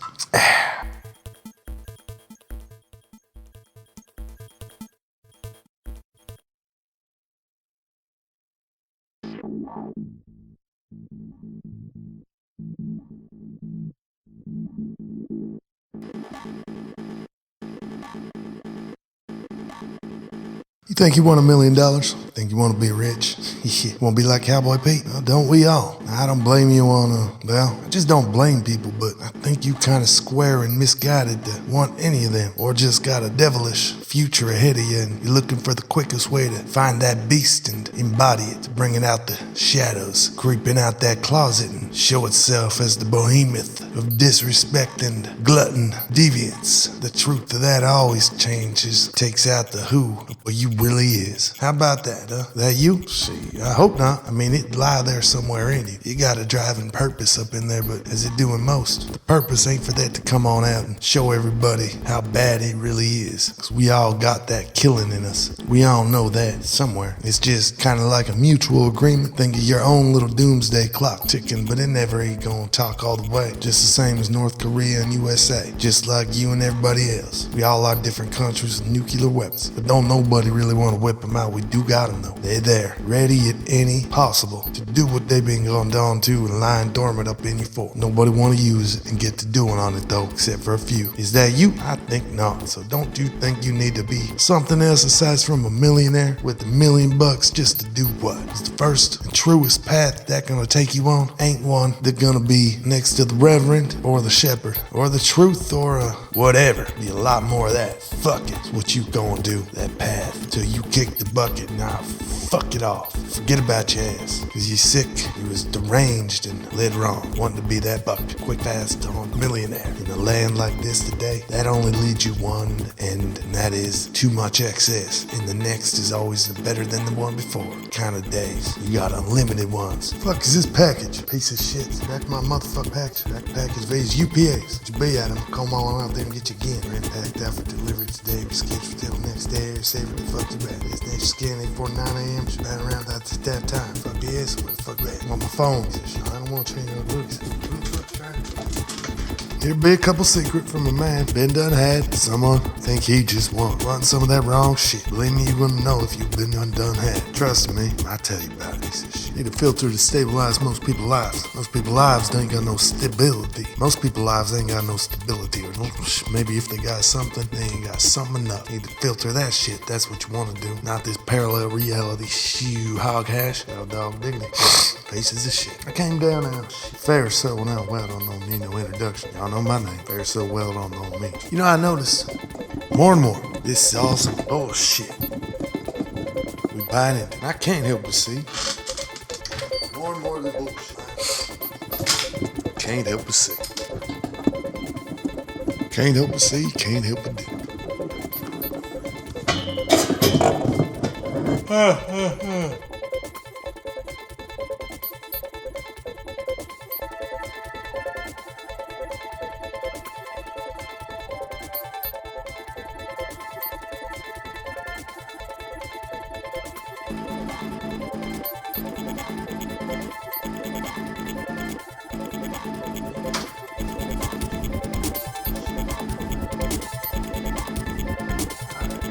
We is definite, alright? Definite. Alright there. How buddy? Good to meet you. You already done met me. You know who you talking about. It's Cowboy Peet. And I am coming at you with a little bit of Supreme juice. We already went over if you went in the first interlude right there. Just trying to situate in my own chair. We got Supreme juice. We got, what else we got? We got some of this. And what we really got is, still a bit of a recollect on how the fuck I would be so done. There we go. All right, get in focus. Now we coming at you, well, alone, solo. And I'm saying we, I guess, because I'm actually considering these two vices to actually be friends of mine. Partners, compadres. That ain't how it is. These here vices give no fuck about me. They don't. They care less about Cowboy Peet, much as Cowboy Peet cares for them to stay unused and locked up in any closet or just with the seal on it. Cowboy Peet don't have nothing with no seals on it around his house because he take care of it as soon as possible. That's why he buy it. That's why he consumes. He be needing some of this, some of this, some of this. And if ain't some of this, well, where Cowboy Peet's knife? Because if ain't gonna get some of that, turn up into, I slit near the ear on some people that gonna need it just to get it out. Talk about get that aggression out. You can't get that aggression out, you can't be yourself. And if a man can't be himself, well, my pity go out and out to that soul. It's gonna soon be lost. And what used to be a man I might have wanted to know. If you didn't turn out into such a piece of shit, he would surely be right about there. Now, gotta get that vice. And if you can't do that, before you do, go on do that. Gotta remember it or else you done. I find you slipping down off that long road. Go down. Nobody wanna go, but it go down. And it never end till you go boom. Cause you wanted to run and drive that down. You couldn't handle that road because you wasn't made for it. Anyhow, we just getting it going. Now, if I get my audio right, that's the only problem here is when I'm running into a little bit of side fucking, shit. Get on. Go get it. That right there See that? That was just a plume of the smoke that I had originally meant as the opening, the way I'd have come popped off right on through. But nobody told me exactly the moment that we was doing it. I just had a kind of a suspicion, but nothing past it. So I fucked it up. Came in late and just looked like one of them douchebags. Cocksucker giving it a bad name, and I'm talking about smoke blowing out the mouth. Cause they, and I said they, like everyone else did, had to take something I used to know and bring it to a whole nother level where it just ain't anything I ain't even knowing about or could recall having a tendency to do, at least these days anymore, if not ever. That plume of smoke, one that come out and kinda looked cool, used to be able to, if you was one of the main, one of the few, take a Marlboro, blow some smoke rings, hit it up with a cloud with a nice background, light beat down, just intersects with it, look good. Look like a sweet woman if you was to catch a glimpse on it from the outside, or lucky enough to watch it on the VHS, some old Humphrey Bogart movie or Jackie Gleason up in there, sharking people at the pool, banging their wives and smoking their cigarettes. Marlboro Reds, Camels, smoke them like a champion, and before they pull out that blackjack on whoever's ass that's gonna kick. Love them gangster things. Before they dip that beat on, light up one of them power sticks and give it a little charity up in their lungs. It was so cool. That was. I see that smoke blow on out. When I saw that, I knew someday I'm gonna be a smoker, just like them. Sooner or later, you know I was. I was cool as shit. I was smoking, man. I was dog digging. Yeah. Then these fuckers came along, and knocking on this is gonna keep me living long. Well, Cowboy Peet is okay, okay, if you ask me. With this come this wave of kids, not doing normal shit, having a little puff, enjoying it as anybody should. Nah. These ones think they call them millennials. They gotta go to extreme and use their internet, their world wide webs. All we had was TV back in the day, so we didn't have much to go off of except what TV told you. All we knew was TV told me the Marlboro Man was the man to be. Girls would like him when you smoked what the Marlboro Man smoked, which was Marlboro Reds. If you was a man, well, better smoke them so you're acting cool and looking good when you do it. Like, then you let out like nothing in the world bothers you. Like it's the most enjoying, smoothest sensation next to, well, what it most definitely used to get you. Ain't a lot of it. Girls like them bad boys, not them squares. That's the God's honest truth. Cigarette smoking Marlboro Red boy with the cowboy hat, that'd make you the baddest boy around if he was doing it right. Never coughing, nothing like that, just like you was born to do it. Lord knows I was. Girls used to see me, I swear to God, just want to fuck me for my cigarettes, the way I did them. That's the truth, God's honest. I wouldn't preach nothing less. Now though, can't compete. You took the cool kids, you took the cool, you kids, that I used to have, and you did some shit with it. You made it so god awful, just too much. That's what you did. You perfected the cool. Anybody can do it. Mine ain't even rigged up right. But that, right there, that's an abnormal amount of smoke to come out of just pushing a button, sticking it up in your mouth. I ain't blowing it up your ass. Once that abnormal amount of smoke was available to be made anywhere, by just calling it water vapor, fuck, I know smoke when I see smoke. Cocksucking liars. Well, that's when Cowboy Peet checked that, because I couldn't compete with these 13-year-old kids coming up jocking me like this. What's up, Cowboy Peet? Now I'll be up there with my Marlboro, looking cool. They be coming up with these chunker clunkers, telling me they gonna live forever. Shit about carcinogens, ins or outs, I don't even know. Couldn't see past or couldn't hear through that plume. They put up all on me and laughed while they was doing it. Didn't even affect them. I said, I'm out. Pieces of shit. Walked away. I couldn't even do nothing. I had nothing to say. There was a load of them. So even if I did, no. Cowboy Peter, man, don't get me wrong, but I ain't a stupid man. They put special charges on you. You kick the shit out of a 13-year-old kid that ain't yours, or ain't got any blood relation to you. I ain't in the mood for no special charge. Just imagine what I'm gonna do to him, all his 13-year-old like-minded cocksuckers. 5 years. I'll be saving up some special charges of my own. But it's only been 3 years, so it's about as good as it can get. Unfortunately, though, I'd like to say it stopped at just that. It did. See, anything that I used to find myself the no-to guy, the one to you may come to if you needed to know too about something on what I was privy to. My little special qualifications and knowledge, as you might say. Stuff that I don't know how it got handed to me, but it did. And then I rolled with it, balled it up, and then turned it on out into something that I baked on through to a little more. That knowledge was a little more than everybody else. And it was some cool niche shit too. Kind of like, you gotta go to Cowboy Peet. You wanna know something like, what that saying is on the old video game Zelda. Cowboy Peet be able to pull you anything out of his Stetson you may need to get you through whatever situation in life you may find yourself in that calls for a little bit of Zelda. Knowledge, know-how, quote, no misquote. And the cool stuff too. Stuff only one who's privy to diving on in, making his own little strategy guide for the game. Call me a nerd, but everybody got their one little thing they know a little better than everybody else. And Cowboy Peet, Lord knows it was Zelda. I even got the tattoo right there. Triforce. Fucking A. Now, I wish I'd never got it. I'd burn and rip it off my skin if I could. I'd solder it off, saw that shit down with a Swiss Army knife off the saw blade, then sew it back up with the stitching part on the inside. Use it all. If I was a crazier man that didn't pride myself on my arm and my tattoos and being the first to get it. Home with my sister, rest her soul. She ain't dead, she's just probably sleeping at this hour, you know. Yeah, it was a secret to everybody. Till same people that messed with my smoke rings and my coolness and my chicks that I used to get, all them Marlboro Reds I put down and wet up my lungs and lips with, smelling good like a cowboy, real one, not these fucking fakes right there trying to jock my Stetson. Nah.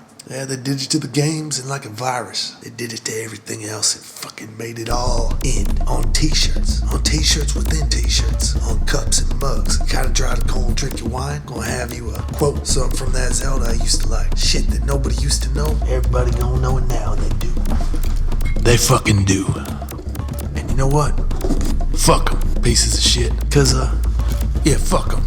I'm over it. But when I say fuck them, I don't just say that. My plans to act on what I say. This ain't your normal guy. I don't just air fuck anonymous people and generalize them while I'm doing it and then basically threaten off a whole group of people sitting here on my own expecting somebody to be scared. Nah, fuck them mean ain't nowhere to fucking mean. I go fuck them. Fuck them. They gon' fuck me. We talk about the other breed, gender, the long hair, pretty lips, big bazungas, and well, y'all better be blown and white, cause fuck them, I don't go any other way. Keep it in, preferences and what I like. Grandpa told me best, fuck up the bloodline, and I said it sound a little bit, then I shut the fuck up, man, just got back from World War II. Understood. Now, how am I gonna fuck them? Well, I could just, what can you do? There's too many of them. I ain't got that many loads left up in more cares to even back up what I'm saying now. So if I'm saying it, I better get it straight, cause not like any one of them would run up and hide behind old Hank or Hoobah. Dad 1, Dad 2, fucking mom both. Cold ass parent lifestyle, gender biased, fucking mixed breed shit coming in there, all different. What Cowboy Peet ever knew. Cowboy Peet, I might as well just, shit, I don't know what to do. I'll be fucked. Count up.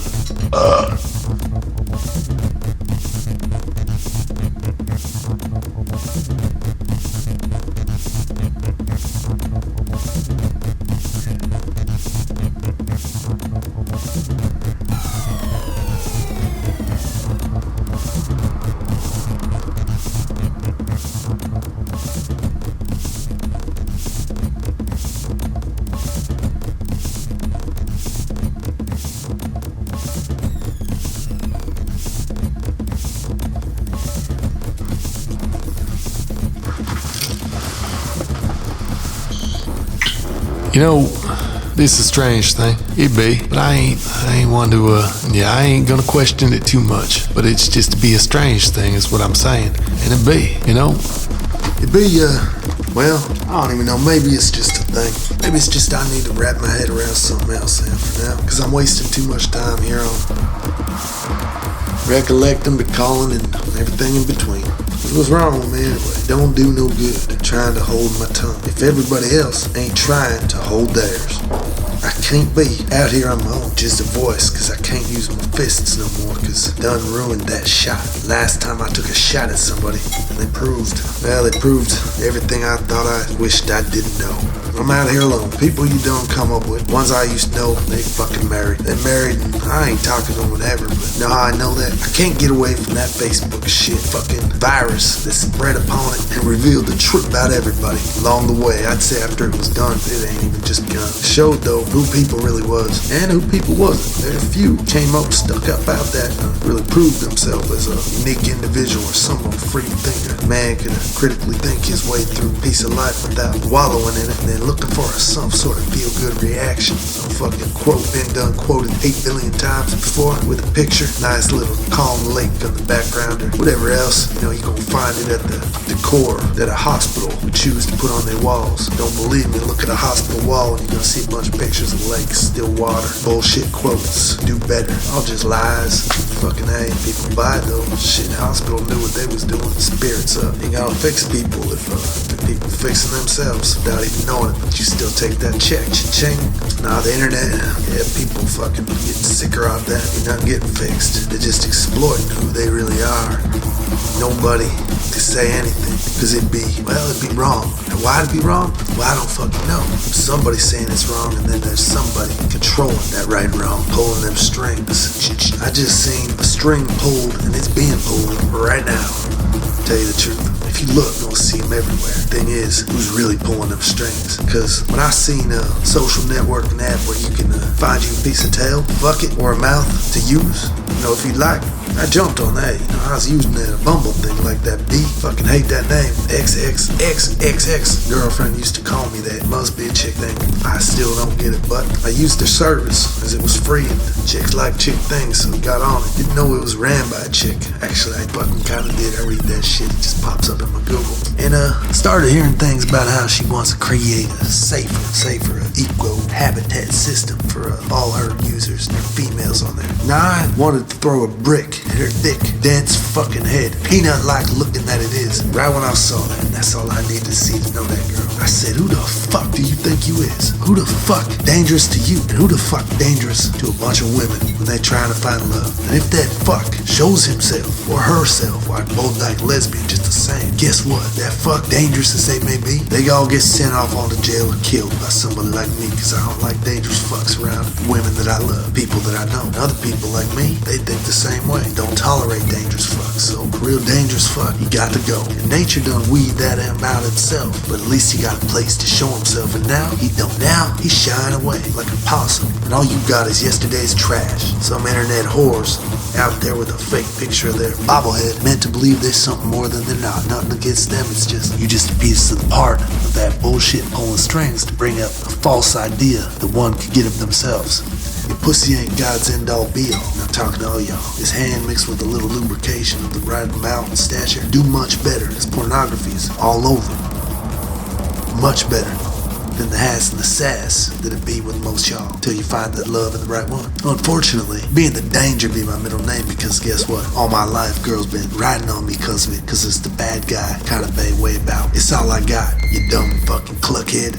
And it's all y'all want when it come down to getting on the way to finding that right one. That married little dick that you gonna do is breed, procreate, breed some more. So you fuck up your life. And I thought about that one time before, but then cause I'm the bad one, the dangerous one, right? Fuck you mean dangerous? I'm fucking with the mind? What about the guys? Ain't a bunch of women on a site where women allowed to do whatever women want? Kinda dangerous to a bunch of guys just trying to find love. Be a danger to me because y'all got grandiose delusions spinning around orbiting them bobbleheads. Along with that environmental killer daily fuck rape you do to the earth, since we just tacking on dangerous shit that LA looks and all that other aerosol fucking life you huffing on in the bathroom for an hour and a half every morning, doing to both your brain, people in the household, kids fucking your head, daddy's ain't around but you still fucking looking up to you, huffing in that shit. It's like you was giving everybody a can of Bronzo or paint. You was a fucking guy on a commercial, except you was a woman trying to look pretty, and everybody they forgive the fact or don't even look at it because you come out there with your fake bosoms up there in some one bra bullshit and everything else that ain't real with your girder and your garter belt, everything else that come off dome after the ho-ho come out. Ding dong, ho-ho, American calling. Then we're hanging up because if that's the shit we gotta deal with, the persecuted bashed through before we even get in the door, after a while, ain't gonna be nobody even trying to come to that door. We all go and get us some robot, fuck the shit out of it, drink sarsaparilla till we die. Shoot our guns too, is what I was getting at. Take pictures of them in our hands when they going off because they look badass. And put them anywhere we want, because guess what? Nobody pulling the strings on us there. Not like on your habitat where if anybody got a picture with them with a gun, my Lord be known, that picture and that man, a danger to all, gotta go. What happens when you come crying and running, come looking for the man with the gun? Once you find out, them real dangerous ones, they was the ones acting like we was bad. They was the ones playing the part and taking y'all to movies. They was the ones waited that whole 6 months just to get in, flabby ass. And they was the ones that said, it ain't flabby, it look good, look real good. Them safe ones bought you that ring. They asked your father right after they bought it, before even asking you if they could be the one. Going down, please marry a beautiful piece of shit like yourself. And now look what you, now look at your life. What was the dangerous shit? Was it a chance you might get smacked around, be a fucking toodle? Possibly, if you're that much a fucking retard. To not know the difference between a whack that may get it. If your driver got crazy, I'm not saying it's right, but you may get it. Guys got a break point sooner or another, okay? A lot of gotta learn. Or a lifetime. What you got now and what you're gonna get. That is not much. That's a life, not less lived. Soon to be repeated by everybody. Soon to be lived again by you and every other one like you didn't want that danger. Instead, you got that boring shit for the rest of your life. Guess who you was, right? You couldn't find us. Couldn't find me. It's the only thing you know. That was your habitat. Little fuck bullshit spirit. Fat shit. Praising each other being fat. The fuck is that? And then get the same kind of dude on the way back. Pillowy pussies. Little chubby fuckers. Making that in. You want a chubby? Have you a chubby? Mine's long and thick. And I'm lean and mean. And I don't give a fuck about you till you prove to me that I should, that I might. And if I do, I love you for the rest of my days, girl. Hard as I ever loved anybody, and I'll be as sweet and soft you ever had anybody be to you. But until that day comes, you're gonna have to win me over. Cause there's plenty other things in this life better than you right now. Plenty that I ain't even seen. You still haunt my dreams. You ain't gonna see me running. And a lot of others just like, cause the dangerous ones turned out to us not to be that reflection in the mirror, but the ones look back, giving us a reason to do it first place. Before that, it's fine without it. Known to be. Look in your own mirror, get to know him. Who's the danger? Who's the guy you may die happy with? I'm just saying, fuck you. You expect anything different? And I'll fuck you. Come knocking. See that? Wasn't trained up there right? And that's all I got. That's the ending. Off the top of the cusp, all the words I got for you. Just go on. Fuck yourself until we find ourselves together and be lovers. The sweetest can follow in the love. Gonna drift off to get a hold of. Now I do have an ending. Gonna be poetic, because the only chance for a poet to do what he does best is to find himself peace of what makes him bleed them words on that cloth. You look at it like a painting, if not if it was Michelangelo's Sistine Chapel in there. And when they look back down to him, it come off them pages just as it was the gods dripping down their blessing from above. With that blessing followed through her body and part and orifice, nerve ending up to the tip and to the top, through and through of love. Indeed, for the care came about it, and her names drifted on. You sound just like that going to the dangerous one out this one shoe.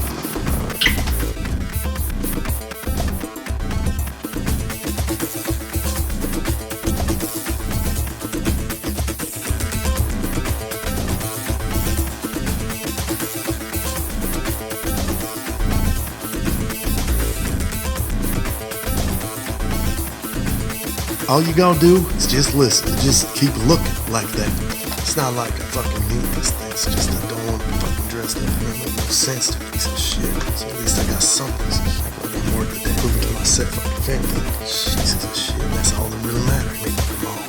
Shit right there, lockjaw. That dude ham hock. Right there, lockjaw. Trying to just do this on a whim, cause it ain't planned out. It ain't fucking planned out for goddamn sick. That's a fact. It really is. I come looking like I got 18 phones and I got 18 different agendas, 18 different scripts, 18 different things I'm probably doing with my eyes beneath the glare of these beautiful blue sunglasses. Let me tell you something. If this wasn't a family program, I would not have a problem giving 18 bucks and use right at you. Just thinking any of them 18 things. You need to calm down your life. Settle on one rather than the baker's dozen plus some more, half a six or 3/4 or something like that. All you need is 12 getting the whole thing, cause you ain't baking nothing. That's a fact. If you're a baker, what you do so special that you think you're entitled to a couple extra? The fuck is that? You know, I work wrangling horses, steer, cow poking, stuff like that. Now, that doesn't entitle me to anything extra, nothing at all. At the end of the day, time come to finish it off right with a nice beer, sarsaparilla if I got it, and if I don't, well, if I don't have sarsaparilla, well, we into some trouble. Trouble's always a way to find something new. If you ain't got the sass, that's when you meet somebody new named Hornito. And old Hornito, somebody special, man.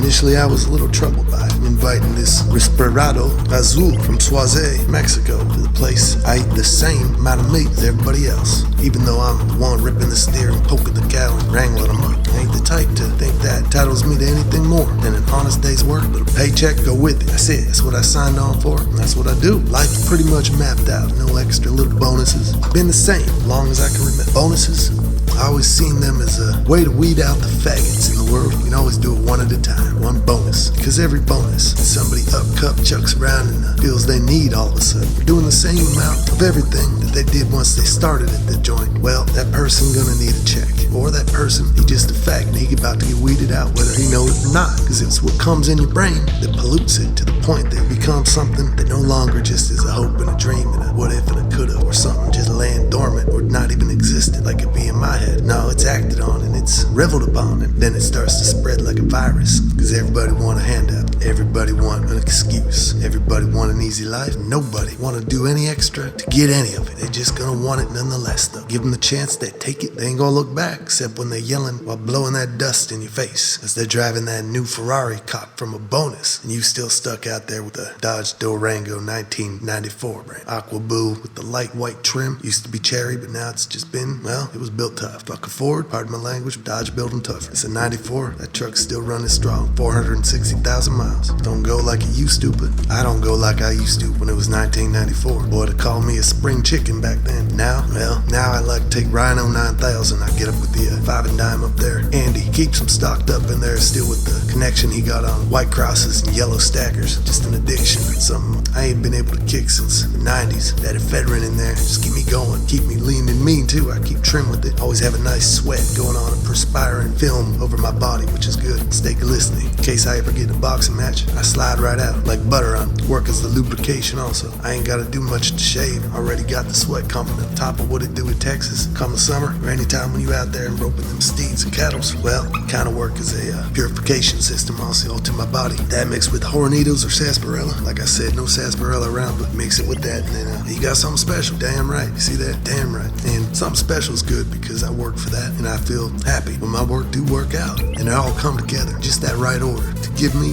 exactly the right amount of gratification that I deserved. Exactly, because I didn't ask for no handouts when I was thrown out on this earth. I even tried to tip my mom, give her everything I had. It was tough. I mean, my head's so big, the regret that came with it. I guess that was enough to pay for trying to get that free ride, which I didn't try, but they dropped me out there in that doctor's arms anyway. Ripped that umbilical cord off before I could have a chance to say, hold on, what I gotta do to square up with this. So the regret, that's still paying back, so I square with that in my mind. Ain't nothing been given free after that. Been a good man building experience. Fuck character. A lot of people say character building. Those are some characters because I ain't a character, I'm a man. That's how Texas make them. At least they used to. Out here in the oil fields, Mesquite County, ain't much to it, dude. I only got one problem with it. It ain't the crickets, it ain't the snakes. Those is a part of me. Nah, it's their liquor laws make it hard sometimes to get sarsaparilla. Give and take though, you know, good with the bad. Because we ain't too far away from where they run that hooch up in from El Paso. South Parkers, they like that. They like that legal hooch more than anything we got here, it turns out. Seems as if they're not much actually legal and caught up in fair trade that they do want from us here. And they'll risk time and time again, wet back over neck over wet back greasy hair, and the fear of being deported back up in there, run up by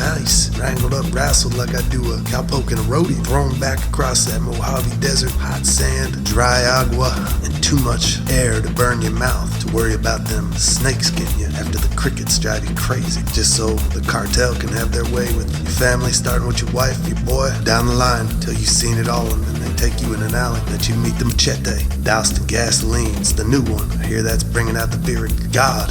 Flaming sword, thy meet thy doom. Paisa, it was something like that. So I heard it been said, done in the streets down there past El Paso. Once you get in a little more, get real dirty down there. But that's even for the Mexicans. The only difference with them hoods catch you caught up. What are they gonna do if you Mexican? You ain't got no money. You just like them. You're gonna tell because you know who they are too. Probably went to elementary school all the way up on until they dropped out and, you know, did what you did. Hood and a good guy. Ain't nothing to it, but good guy been known to tell. Hood been known to kill. So he just gonna knock you down, throw you under, hit you with that flaming machete just for the name to be built, stack up on it, the fear, and then say a folklore about El Chapo coming back. This is his vengeance. Called the machete with the flame, El Chapo. From hell he serveth the ones who snitched. Then put him in the ditch, just like that old shit say, but they really do in there. That ain't something most Mexicanos want to risk just for some illegal hooch like this hornito. But man gotta have his hooch. Man gotta have a couple things. Hooch, one of them.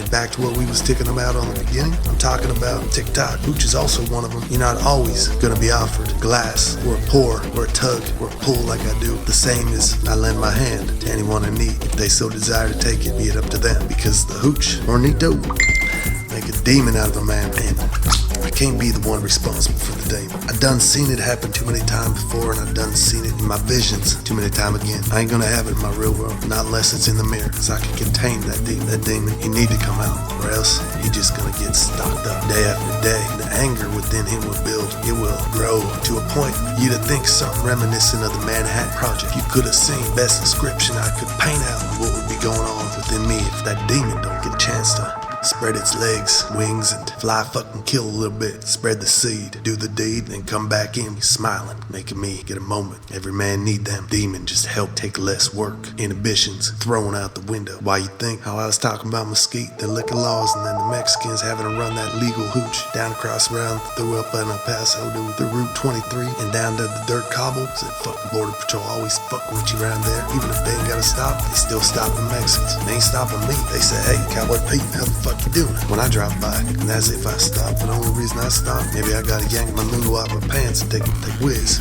I'm a civilized man, and if I'm on the road coming back up in from El Paso 30 miles off the border, I'd much not choose to do it out there in the middle of nowhere, cause I gotta understand it with them snakes. Sometimes out there, them hillbillies out there who hate a Mexican or two, all hell bent on not building the wall because they just want to shoot them malicious shotguns they still got out there with the real gauge in the streets where you got pistol grips on. They all homemade. These is homemade or designed in Russia, Istanbul, something like that, all across the pond and the ocean, but made for one thing, designed with an extra little oomph. Annihilation, murder, many as you can, do as can as you many. That just depending on how much gall you got in the ball or how much bullets you got just to put up in that metaphorical wall that you already got in your head. If you remember that militia, doing it dirty is what they did, and they don't want no rattlesnakes giving up their position or not getting a chance to take a bite chunk out of one of them slippery backs. Cause every one of them take a chunk, puts one of them in a world of pain that no weapon could ever dissolve into the man's body. Two fangs hit up with that venom that put up in your vein anywhere on you gone within 20. Normally though, it just get a chunk of the meat out the calf or something a little above if they're wearing boots. Snake know that, and it hell bent on doing it because it's pissed. It don't have a rattler, or maybe somebody took that rattler. Either way, looking for vengeance. It'll put a double, triple dose in you. If that hit the chunk of the meat in the leg, that dose, that put you in a paralyzing foam. Your brain ain't even gonna be able to move, just feel. Your whole body tightens up, the nerves start to loosen and they break and explode one by one. All your sensations is there, you just can't do nothing about it because you're comatose in a foam. And if you think you was gonna survive it, maybe you got some Indian blood up in you, tomahawk chuck a red man who was mixed breed up there at some point, and then they ran y'all bound back in the war 1814. Well, Pancho, that's what the militia's there for, guarding their metaphorical little imaginary wall. One of the two is real as shit because you get close to they can see you with them military grade sniping binoculars can laze on you out. Better hope there ain't no two winds out there that might be blowing a couple degrees past the breeze. And there really ain't too much out there, but when there is, maybe you'll miss. They ain't trained up right, but when they're not, the internet told them how to do it. You're fucking done. They ain't even got a hit to wreck one of them barracks. Got the sniper rifle out there, big bullets, get within a foot of your head, take it right off, rip it through. It's a pain that is the angst, and that is the man within the journey. This shit right here, fucking on what this shit is. It's a bullshit fucking piece of shit.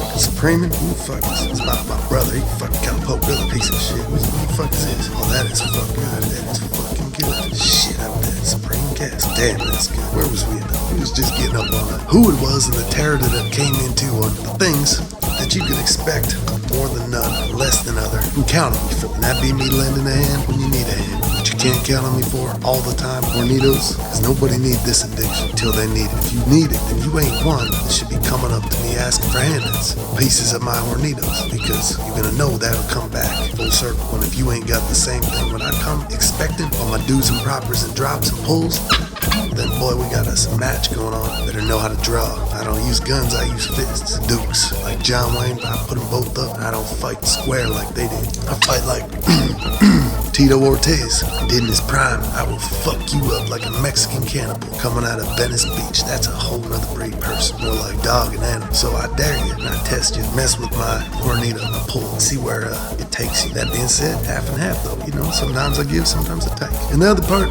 on what started this all getting it kicked off, because we here to talk about the world and the way I sees it now. I do. The craziness outside of the two things I knew about myself being true. One 100%, the other one still 50-50. As true as it gonna be that it's 50-50. You ain't getting 2 out of 3, 50-50. Might as well just flip on it every time. You never know what you're gonna get. Like Russian roulette. Better have a backup if you do. And if you do, why the hell you asking me? It's a tricky thing, but we'll get back to it. In the end, begins the new and the brand. Well, hopefully it ain't gonna be the same old you. Cause you part of the problem I started. You American. You is. You about that age. About that age and you got that face. That face you got says to me, well, it says to me a lot. It says to me more than you ever even know. More than you ever even thought. First thing I do, I'd ask, what made you think growing that beard on your face was a good idea? How did that make sense to you in this day and age that we live in? Because anybody who that makes sense to, well, you better be living with the pack of the same and breeding alike. Stick within your kind. Then you alright. Let me see your phone is what I'd have to throw to you as a question, more like a directive. If you said no, well,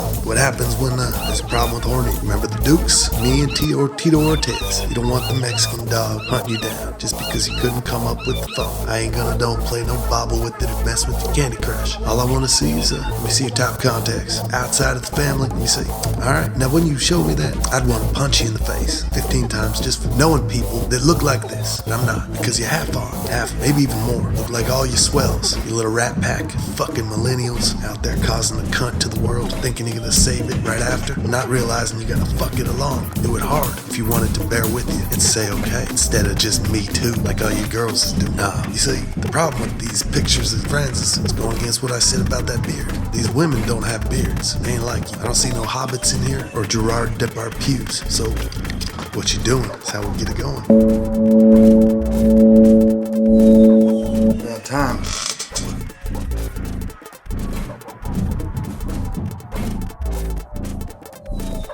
Yep. Ready to get down here. Ready to get about down. Kick the fuck back, do my shit. It really doesn't matter what anybody think. That's why it's my shit. Fuck anybody. Think that shit matter. Not like they, not like Hornito, dude. Come down to Hornito. That's what I say be do's and propers, and that will matter. That's first taste of anything. Aside from that piece of cunt I had earlier in the morning. Ripe it was. Ripe it. Perked me right up, but that wasn't good. Because ripe cunt, having that perk you up, now that's not the wisest thing to do if you needing to go to bed.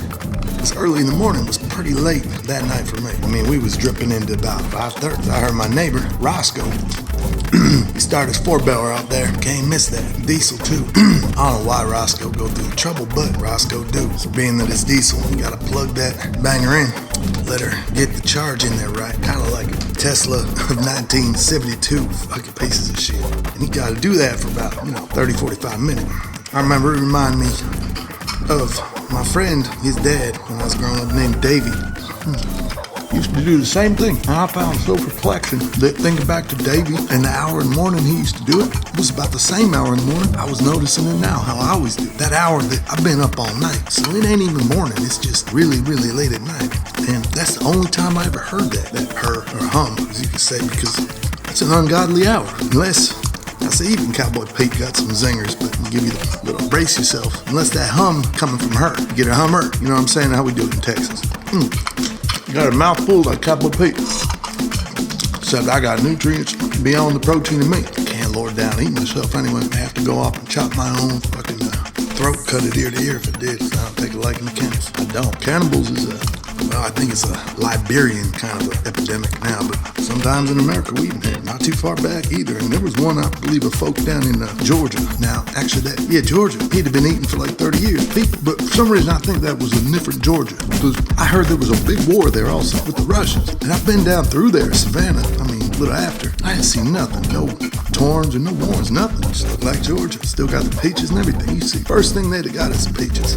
First thing, because come the victor, bring up the spoils. That's something we always do in war. Believe me, I was in Iraqi, down OIF 3, OIF 4, dash, 05 and 06. Back when it was some heat back there. It was fucking heat. And a lot more than this sea ride shit got going on it. And it came down to the spoils.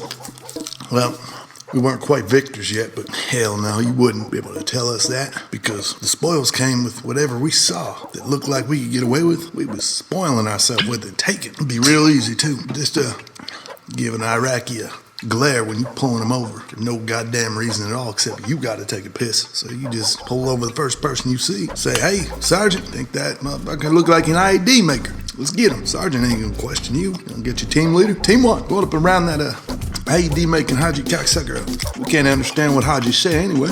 The only interpretation back in them days, it was what we taught in class. We had to teach the shit to the people below us, which don't make no sense, because we the lowest ones on the totem pole. So we was just teaching each other. Blind teaching blind and dumb talking dumb. That's God's honest truth. And the whole time we were supposed to be teaching Farsi. You believe that? Some fucking intellect shit. Hell if I fucking know. The whole time we was playing video games. Chewing tobacco, playing video games, talking about what whore we were gonna violate and then run away from. Right after we said we're getting her a napkin. Cause we put a spit shine on the back of that ass.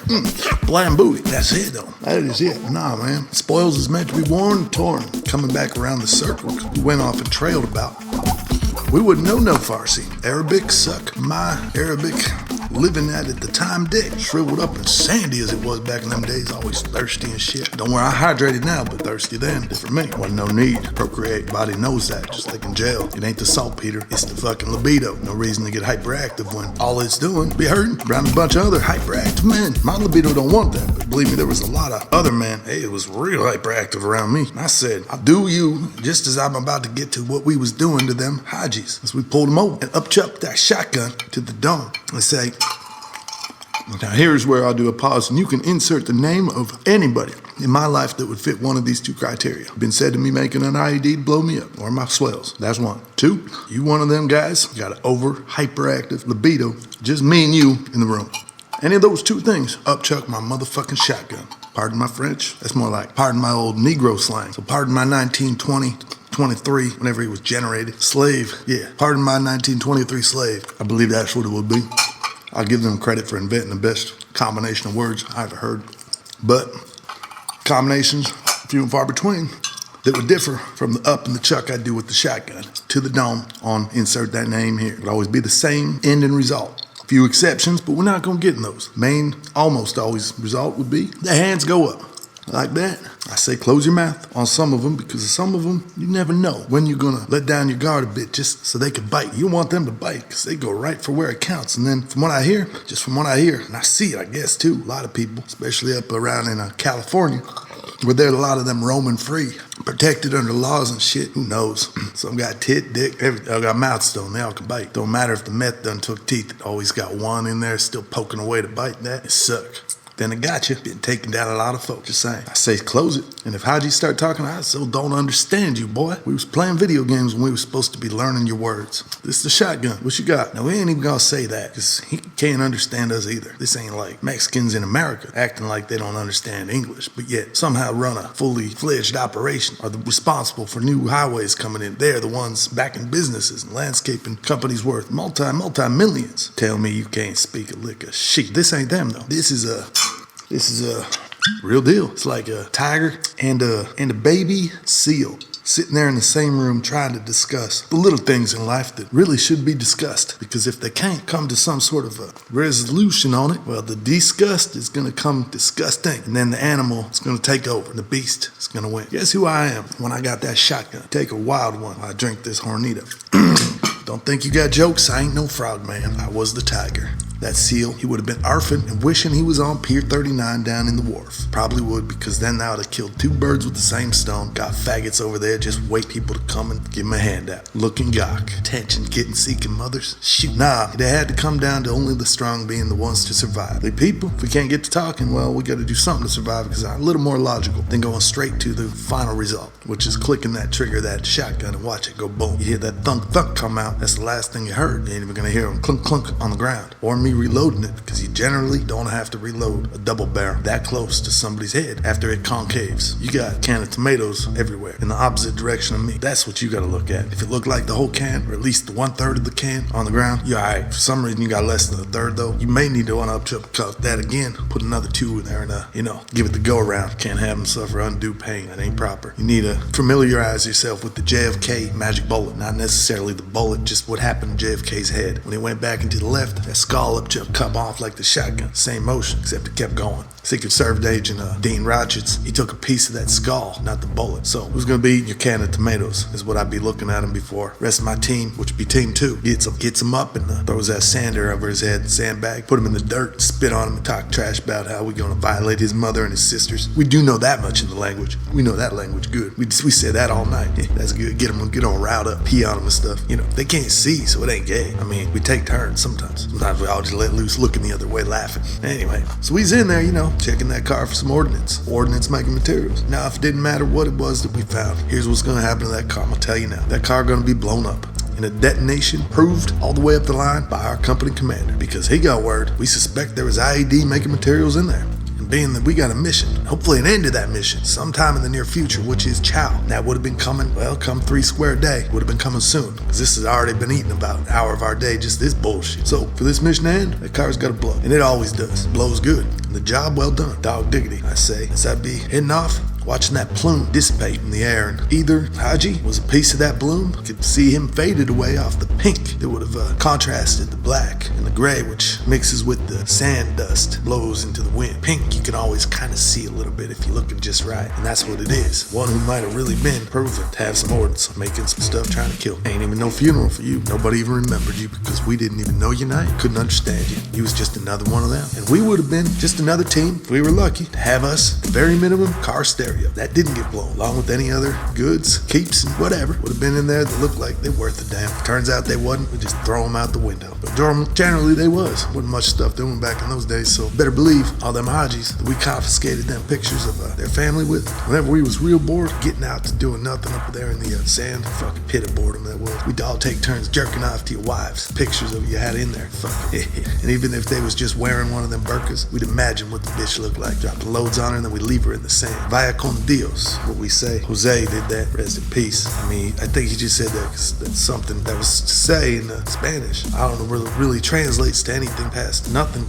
We was violating, and I ain't apologizing for that. I just got a little verklempt up there and choked when I thought about Jose. Poor son of a bitch. Vaya con Dios, Jose. That's what I say. Now, you see, we were still coming back around the full circle. I kind of went on Bender. Blame that on the Hornito or blame that on, hey, fuck you. You know what I'm saying? Fuck you. That's the easy way to put it. Because I got, more of this recipe true self tequila to go, and then once this done, my fists turn into hammers. And my mind turns Masonic.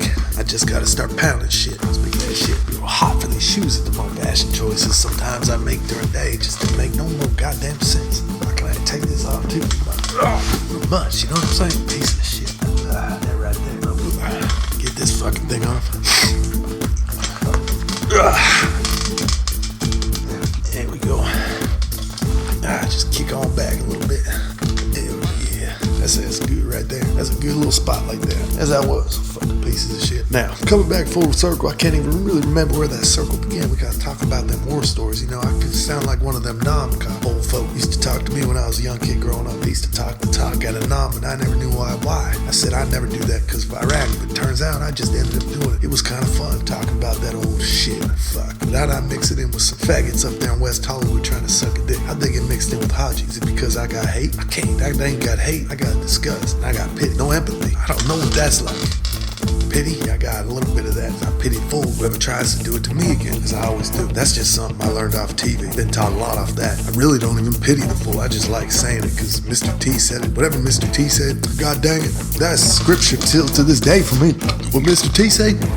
That is That's bona fide. And to get bona fide, in my book, you gotta do a lot. You gotta be a lot. And I mean, even the folks that don't ever even own a TV, or let alone had a chance to watch the A-Team, still know that Mr. T is bona fide just because he's Mr. T. And he pities fools. So I did too. To this day, I still do. Don't really say it out loud though. I'd hate to give Gus to saying the been done right proper only once. The last time it came out of his mouth and every time before that. I want to do it some impropers. So I think, pity the fool is what I say in my head. Or that shotgun up chuck, and it's one of those other times that, we ain't gonna get to talking about. Or if it's one of them biters up there in West Hollywood, I put up with these hammerheads, come knocking blocks off, I'll throw them out with them. Get the fuck out in East Hollywood, try to do it there. Weirdos down there sucking dick for nickels up there on the Star Strip just so they can go on, have enough to get enough methamphetamine and fuel them up for the night, get all charged up, and then run around in the late night in the corners, prowling on Craigslist and trying to get drunk dudes at bars, just playing on Grindr, trolling and shit, being who they are, devilish ones, dressed fancy, yeah, and then trying to get paid for it all at the end of the night. You ain't going to get a nickel from me either way. Better run.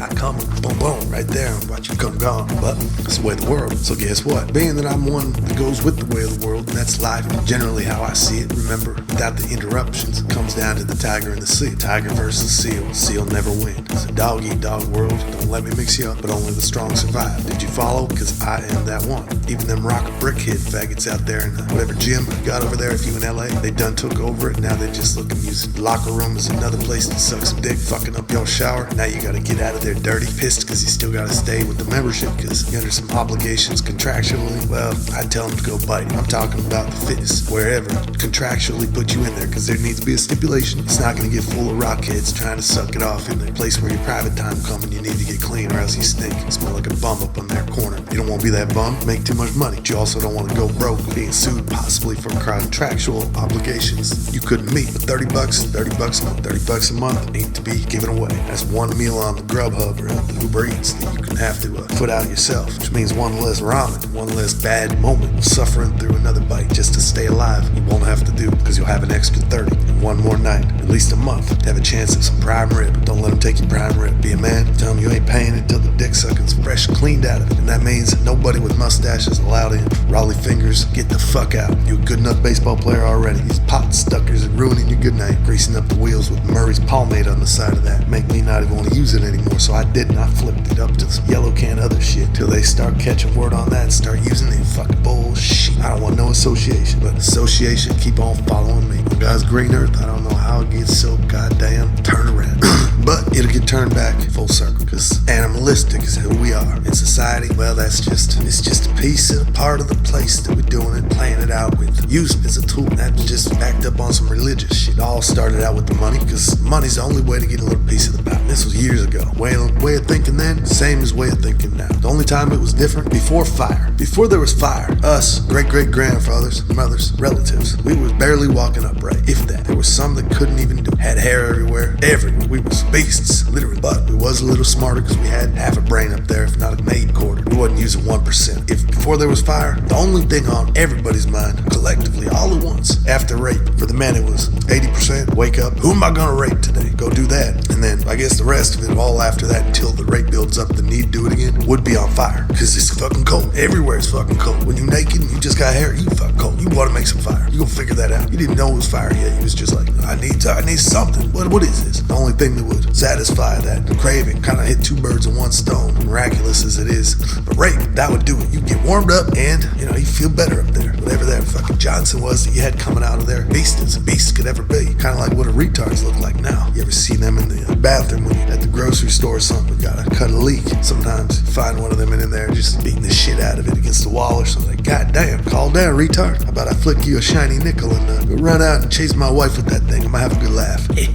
Sometimes they do it, it's funny. And I get some free bacon or something for whatever the store apologizes to me for their retard being let out with no chains on. So if I put some chains on there, save you some coins. This bacon I'm eating tonight on you and my wife's traumatic event number 53. I'm sure she got to get over it, like them pills. But they didn't have them back in the days. For the women, if you could call them that, beasts, they all looked alike. The only thing they would know is for one being able to smell the other one from a mile away. Stinky fucks. Yeah, like an aboriginal is when he's not in a Paul Hogan movie pieces of shit, fucking A. Yeah, even they, kind of have that love-hate relationship with the rape. That's why it started flipping it around. What you think them on top came to be? They just accepted the heat that they're gonna get off of that and said, fuck this, quit bending me over there. Hog hash, we get on top of you, see what it's all about. Which was, them women kicking up them smarts out there and, getting a little of that heat for themselves. Can't blame them. Either way, that just inspired man to get a little more proactive with that fire. Cause he had to have it. Sex wasn't even doing him that good anymore. Something was wrong. It's fucking cold. Goddamn ice age. Woolly mammoths are big as shit. Can't kill them. I mean, without a whole crew, then it turns into just one big old ravaging, rape, and eat fuck fest. That can't be life is what you'd be thinking. Even though it is. So, for the rest of the time, he's thinking on how to make fire. And he was just doing shit. That shit didn't work and he was doing some other shit. But you couldn't even think that good because your brain just a pile of nothing. It's just like a couple particles and atoms bouncing around in there like a pinball machine broken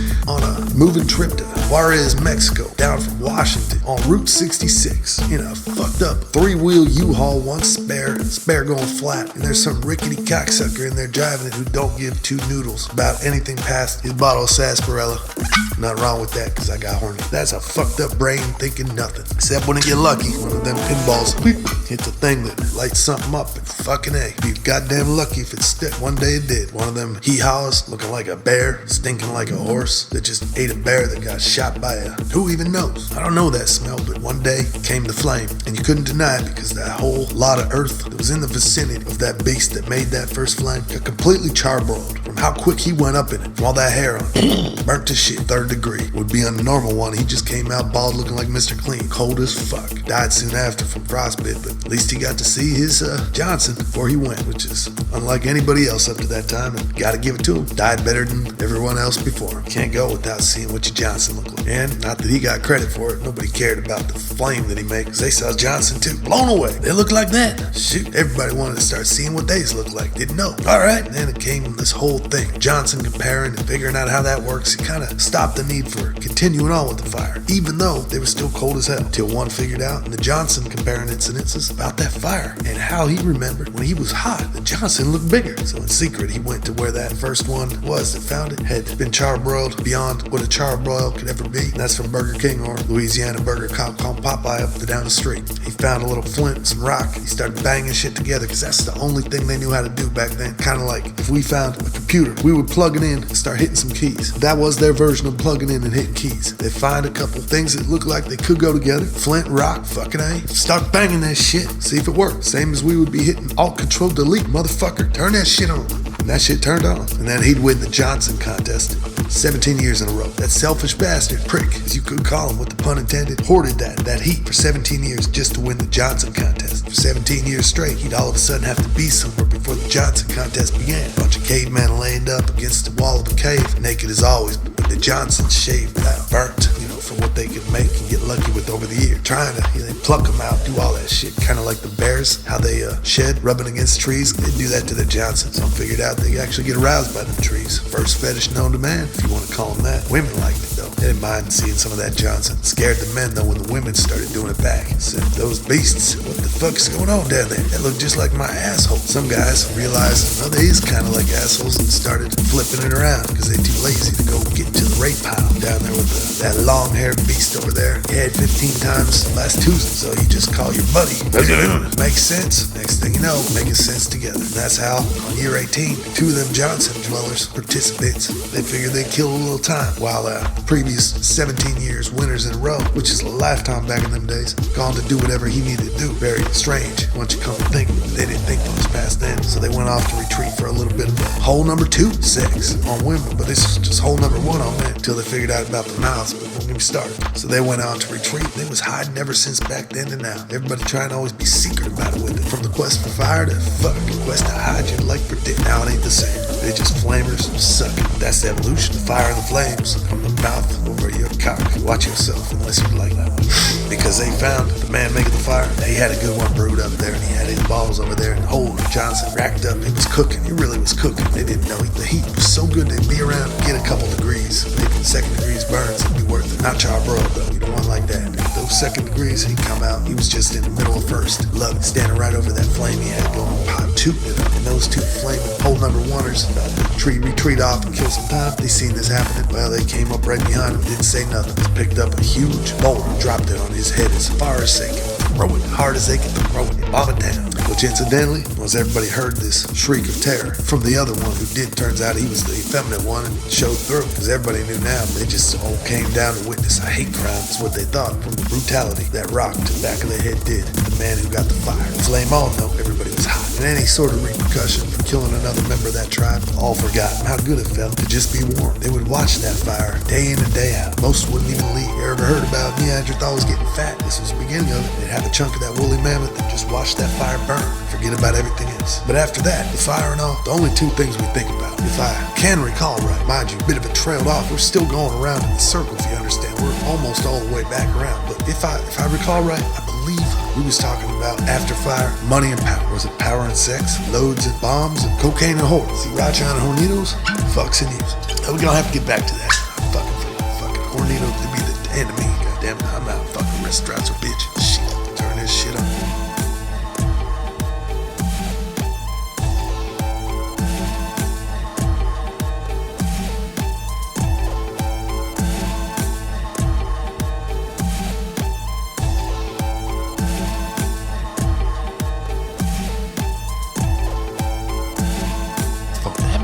Sense, wouldn't it? And then right there, things gonna change. Pieces of shit. How be? Rip this round and stoop it on over. Get that in a different mood. How be?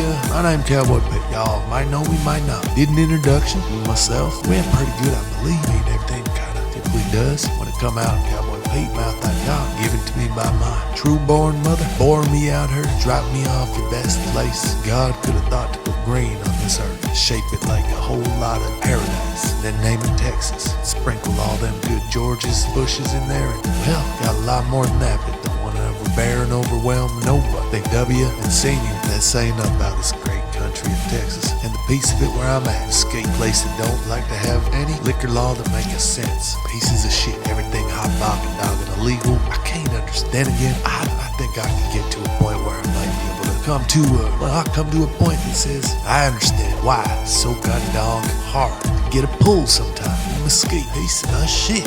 Year 2018, now I'm gonna get rowdy. Let's get rowdy. I like my choices. I like my freedom. I like my choices. Be free, be dumb. I like a lot more than that. Sometimes I just like to be a fucking plumb dumb idiot. Get my cowboy hat on, Stetson, fucking blue glasses, looking like George Michael coming out of some music video. That MTV when they used to play them music videos. Look just like Mr. Ridiculous. You know what? So be it. I ain't falling under Vladimir Putin, nor was I Mikhail Gorbachev or Boris Yeltsin. So that one humming, and no Russian here. Don't be a suka, pushka, or anything like that, because y'all can shoot me and I want my Stetson on when I need it on, as well as my glasses and my pole. If you mess with that, y'all butte. I kill anybody Stetson way. Don't I wish? Now what I just said was a whole lot of gibberish, jabberish. Just get lips moving and something to talk about what we do. Think we made famous songs. We came here for a reason. You know what that reason is? Bring up some points. First thing first.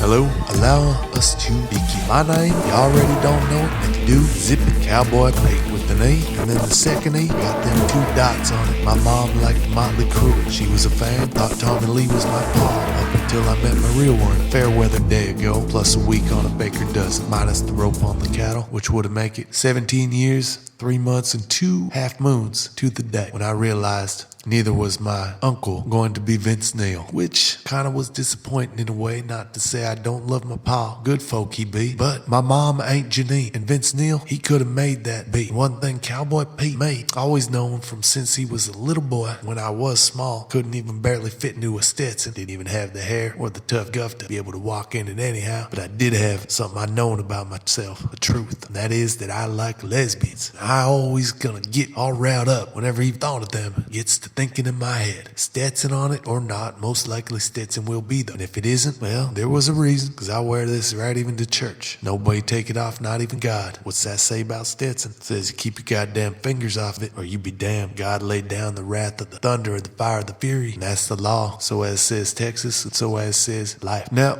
that's life law. Something we all just kind of know is the truth. Same with me and the lesbians. Vince Neil could have hooked that up, but my pa, I settled with him. He was a good swell, still is to this day. Had a drink, sarsaparilla with him, not not too long ago. Had a good time. Talked a little bit, kicked it back, jibber-jabbed all that. Futures, goals, all that shit, you know, father-son stuff. Not in any way something that couldn't be seen as, well, look, that pa and his kid. That's the cats in the cradle and the silver spoon. Redux. And they fixed it because they hanging out. Man, that is sappy. Make my eyes get misty. Would say anybody come up and see me and my pa having us good old time. They'd have seen it otherwise. Turned out it wasn't my pa. Instead it was that Vince Neil husky buckle character. Probably going bald with that long stringy blonde fake hair he got. Still holding on to 1987. Girls came out. Fucking A. I'd have a problem with that. He'd cut that off into crew cut like a man a long time ago. But it ain't and hard to speak a little bit of anything on somebody and get your name. Would have been my mom-in-law or something like that, but she is a lesbian of the cowboy Peet degree. It's something I won't be having when I have that nice little time with my pa that just passed not too long ago. If we're not where I have mine in two or a moot, it take a couple days, it wasn't long past. That memory gonna stick in my head till I put down underground, you shoveling it on. So here I am. I know you already might have known who I would be, but I just gave you a little piece of that runaround, so may know a little more. Hope I didn't lose y'all, cause we had a point to get, and it was about a lot of stuff. How about starting with life? There be rules to it, remember? I follow some, follow a lot, like my God-given right. Drink Hornitos, have poles of sarsaparilla whenever I please. Wear my 10-gallon hat, along with these glasses if I do so favor. And if the mood should so strike me, I can watch Deadwood or Lonesome Dove. Anytime crow flies up in my head and says, Irk, put on McCrae, time to get to work. Then I watch for 6-7 hours. Can't say nothing, cause I wouldn't say nothing. Those is my truths. And Lonesome Doves, Deadwood, well, that's like my Old Testament and my New Testament. Those is my Bibles, my special books. If I go to any motel, got a little bit of respect on it, knows the way of lawless land, you're gonna find in that motel cabinet under the TV typically, or bedside table next to the Bible, copy of Lonesome Dove, book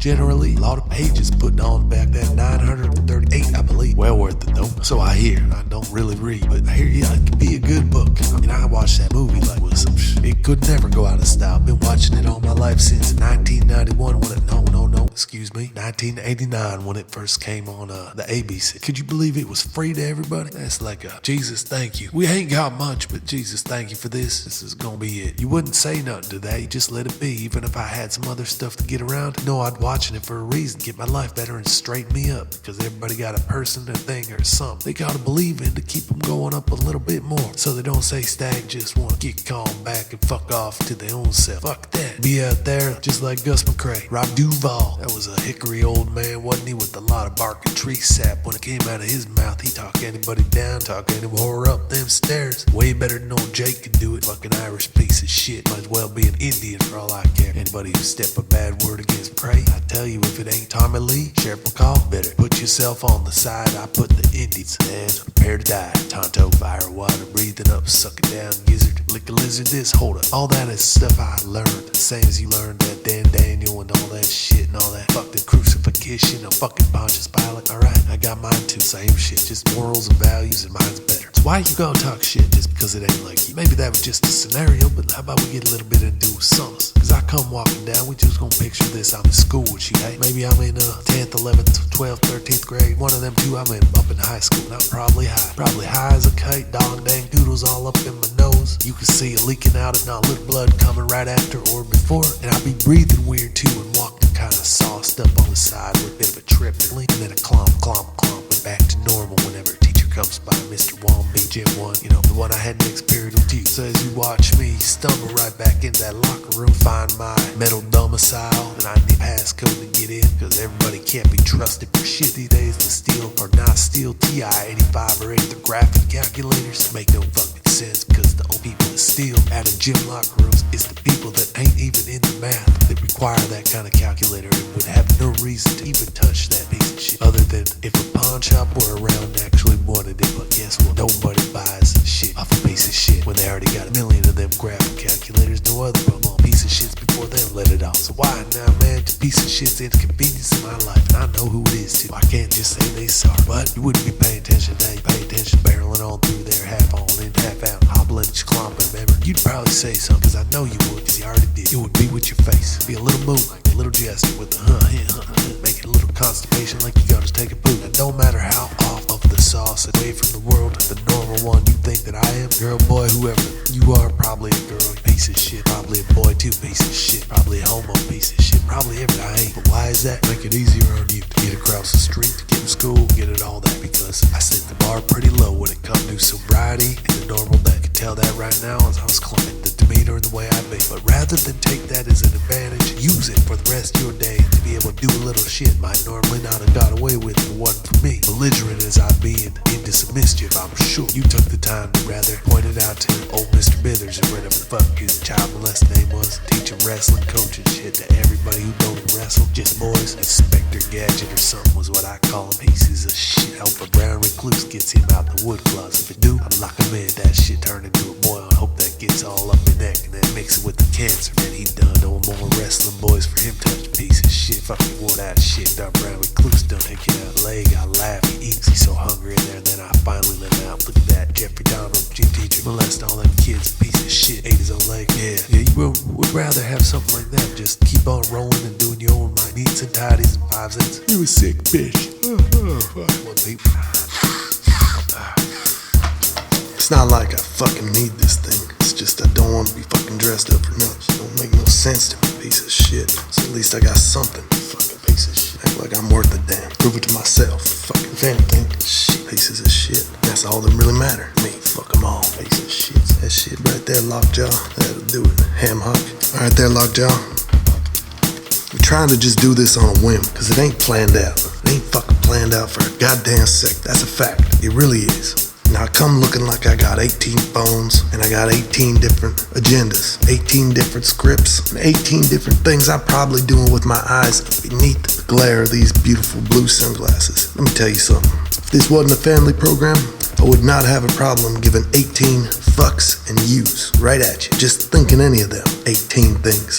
You need to calm down your life. Settle on one rather than the baker's dozen plus some more. Half a six or a 3/4 of it, something like that. All you need is 12 if you're getting the whole thing, cause you ain't baking nothing. That's a fact. If you're a baker, what you do so special that you think you're entitled to a couple extra? The fuck is that? You know, I work wrangling horses, steering, cow poking, stuff like that. Now, that doesn't entitle me to anything extra. Nothing at all. At the end of the day, time come to finish it off right with a nice beer. Sarsaparilla, if I got it, and if I don't, well, if I don't have sarsaparilla, well, we into some trouble. But trouble's always a way to find something new. If you ain't got the sass, well, that's when you meet somebody new named Hornito. Now, old Hornito, somebody special. And initially, I was a little troubled by inviting this Respirado Azul from Suazé, Mexico, to the place. I eat the same amount of meat as everybody else, even though I'm the one ripping the steer and poking the cow and wrangling them up. I ain't the type to think that entitles me to anything more than an honest day's work, little paycheck, go with it. That's it. That's what I signed on for, and that's what I do. Life pretty much mapped out. No extra little bonuses. Been the same, long as I can remember. The bonuses, I always seen them as a way to weed out the faggots in the world. You can always do it one at a time, one bonus. Because every bonus is somebody up cup chucks around and feels they need all of a sudden. For doing the same amount of everything that they did once they started at the joint. Well, that person gonna need a check. Or that person, he just a faggot. And he about to get weeded out whether he know it or not. Because it's what comes in your brain that pollutes it to the point that it becomes something that no longer just is a hope and a dream and a what if and a could have, or something just laying dormant or not even existing like it be in my head. No, it's acted on and it's reveled upon, and then it starts to spread like a virus. Cause everybody want a handout, everybody want an excuse, everybody want an easy life, and nobody want to do any extra to get any of it. They just gonna want it nonetheless though. Give them the chance, they take it. They ain't gonna look back except when they're yelling while blowing that dust in your face as they're driving that new Ferrari cop from a bonus, and you still stuck out there with the Dodge Durango 1994 brand. Aqua Blue with the light white trim. Used to be cherry, but now it's just been, well, it was built tough. Fuck a Ford, pardon my language, Dodge built them tougher. It's a 94, that truck's still running strong, 460,000 miles. Don't go like it used to, but I don't go like I used to when it was 1994. Boy, to call me a spring chicken back then. Now, well, now I like to take Rhino 9000.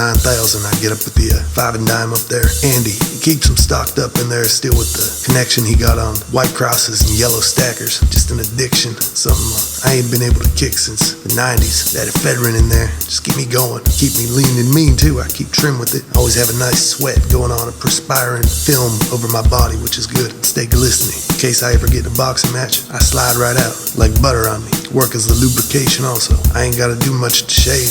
Already got the sweat coming on top of what it do in Texas come the summer, or anytime when you out there and roping them steeds or cattles. Well, kind of work as a purification system also to my body. That mixed with Hornitos or sarsaparilla. Like I said, no sarsaparilla around, but mix it with that and then you got something special. You damn right. You see that? Damn right. And something special is good because I work for that.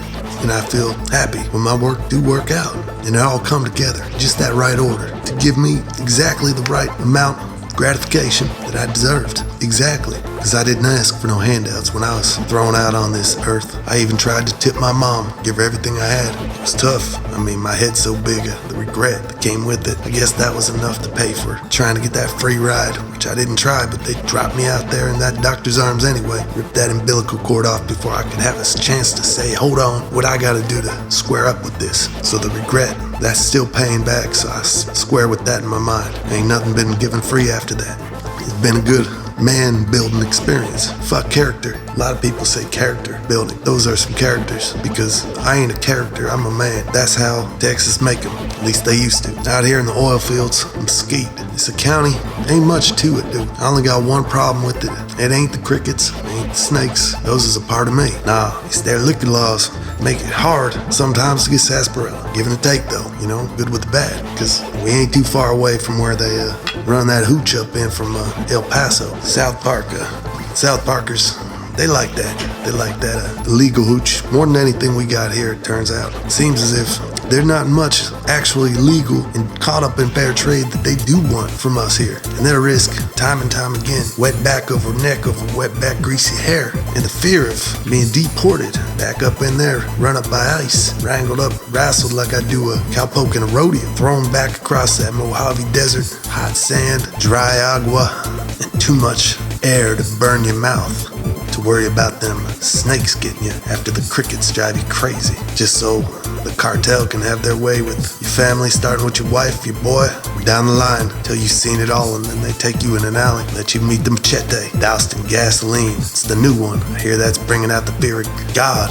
the flaming sword, thy meet thy doom, paisa, something like that. So I heard it been said, done in the streets down there past El Paso. Once you get in a little more, get real dirty down there. But that's even for the Mexicans. The only difference with them hoods catch you caught up. What are they gonna do if you Mexican? You ain't got no money. You just like them. You're gonna tell, cause you know who they are too. Probably went to elementary school all the way up on until they dropped out and, you know, did what you did. Hood and a good guy. Ain't nothing to it, but good guy been known to tell. Hood been known to kill. So he just gonna knock you down, throw you under, hit you with that flaming machete just for the name to be built, stack up on it, the fear, and then say a folklore about El Chapo coming back. This is his vengeance. Call the machete with the flame El Chapo. From hell he serveth the ones who snitched, then put him in the ditch, just like that old shit say, but they really doing there. That ain't something most Mexicanos want to risk just for some illegal hooch like this Hornito. But man gotta have his hooch. Man gotta have a couple things. Hooch one of them. And back to what we was ticking about on the beginning, I'm talking about TikTok. Hooch is also one of them. You're not always gonna be offered a glass or a pour or a tug or a pull like I do. The same as I lend my hand to anyone in need. If they so desire to take it, be it up to them. Because the hooch, Hornito, make a demon out of a man. And I can't be the one responsible for the demon. I done seen it happen too many times before, and I done seen it in my visions too many times again. I ain't gonna have it in my real world, not unless it's in the mirror, cause I can contain that demon. That demon, he need to come out, or else he just gonna get stocked up day after day, and the anger within him will build. It will grow to a point you'd think something reminiscent of the Manhattan Project. If you could have seen the best description I could paint out on what would be going on within me if that demon don't get a chance to spread its legs, wings, and fly fucking kill a little bit. Spread the seed, do the deed, and come back in with me. smiling, making me get a moment. Every man need them. Demon, just help it. Take less work. Inhibitions thrown out the window. Why you think? While I was talking about mesquite, the liquor laws, and then the Mexicans having to run that legal hooch down across around through up in El Paso to the Route 23 and down to the dirt cobble. Said fuck the border patrol, always fucking with you around there. Even if they ain't gotta stop, they still stopping Mexicans. They ain't stopping me. They say, hey, Cowboy Pete, how the fuck you doing? When I drop by, and that's if I stop. But the only reason I stop, maybe I gotta yank my noodle out my pants and take a whiz. I'm a civilized man, and if I'm on the road coming back up in from El Paso 30 miles off the border, I'd much not choose to do it out there in the middle of nowhere. Cause I gotta understand it with them snakes. Sometimes out there, them hillbillies out there who hate a Mexican or two, all hell bent on not building the wall because they just want to shoot them malicious shotguns they still got out there with the real gauge and the street sweeper. You got pistol grips on, they all homemade. These is homemade or designed in Russia, Istanbul, something like that, all across the pond and the ocean, but made for one thing, designed with an extra little oomph. Annihilation, murder, many as you can, and do as can as you many. And that just depending on how much gall you got in the ball or how much bullets you got just to put up in that metaphorical wall that you already got in your head. If you remember that militia, doing it 30 is what they did, and they don't want no rattlesnakes giving up their position or not getting a chance to take a bite or chunk out of one of them slippery backs. So every one of them that take a chunk puts one of them in a world of pain that no weapon could ever dissolve into the man's body. Two fangs hit up with that venom that put up in your vein anywhere on you, you're gone within 20. Normally though, it just get the chunk of the meat out the calf or something a little above if they're wearing boots. Snake know that, and it hell bent on doing it because it's pissed. It don't have a rattler, or maybe somebody took that rattler. Either way, looking for vengeance. It'll put a double, triple dose into you. And if that hit the chunk of the meat in the leg, that dose, that'll put you in a paralyzing foam. And your brain ain't even gonna be able to move, just feel as your whole body tightens up and your nerves start to loosen and then break and then explode one by one. And all your sensations is there, you just can't do nothing about it because you're comatose in a foam. And if you think you was gonna survive it, maybe you got some Indian blood up in you, tomahawk chuck a red man, you was mixed breed up there at some point, and then they ran you on bound back in the War of 1814. Well, Pancho, that's what the militia's there for, guarding their metaphorical little imaginary wall. One of the two is real as shit because you get close to they can see you, or them military grade sniping binoculars can laser on you out. Better hope there ain't no two winds out there that might be blowing a couple degrees past the breeze. And there really ain't too much out there, but when there is, maybe he'll miss. They ain't trained up right, but when they're not, the internet told them how to do it. You're fucking done. They ain't even gotta hit direct. If one of them Barretts got the sniper rifle out there, big bullets, get within a foot of your head, take it right off, rip it through. It's a pain that is the angst, and that is the man within the journey. This shit right here, fucking it. I don't know what this shit is. This is some bullshit. Fucking it, piece of shit. Who's he fucking Supreming? Who the fuck is this? It's about my brother. He fucking cowpoke Billy. Piece of shit. Who the fuck is this? Oh, that is fucking good. That is fucking good. Shit, I want that. Supreme casket. Damn, that's good. Where was we at though? We was just getting up on who it was and the terror that it came into on the things that you can expect more than none and less than other you can count on me for. And that be me lending a hand when you need a hand. What you can't count on me for all the time, hornitos, because nobody need this addiction till they need it. And if you need it, then you ain't one that should be coming up to me asking for handouts or pieces of my hornitos, because you're gonna know that'll come back full circle. And if you ain't got the same thing when I come expecting on my do's and propers and drops and pulls, well then boy, we got us a match going on. Better know how to draw. I don't use guns, I use fists. Dukes, like John Wayne, but I put them both up. I don't fight square like they did. I fight like Tito Ortiz did in his prime. I will fuck you up like a Mexican cannibal coming out of Venice Beach. That's a whole nother breed of person, more like dog and animal. So I dare you and I test you. Mess with my hornito, my pull, see where it takes you. That being said, half and half though, you know, sometimes I give, sometimes I take. And the other part on what started this all getting it kicked off, because we here to talk about the world and the way I sees it and how I do. The craziness outside of the two things I knew about myself being true. One 100%, the other one still 50-50. But as true as it gonna be that it's 50-50. You ain't getting 2 out of 3, 50-50. Might as well just flip on it every time. You never know what you're gonna get. Like Russian roulette, better have a backup if you do. And if you do, why the hell you asking me? It's a tricky thing, but we'll get back to it. In the end, begins the new and the brand.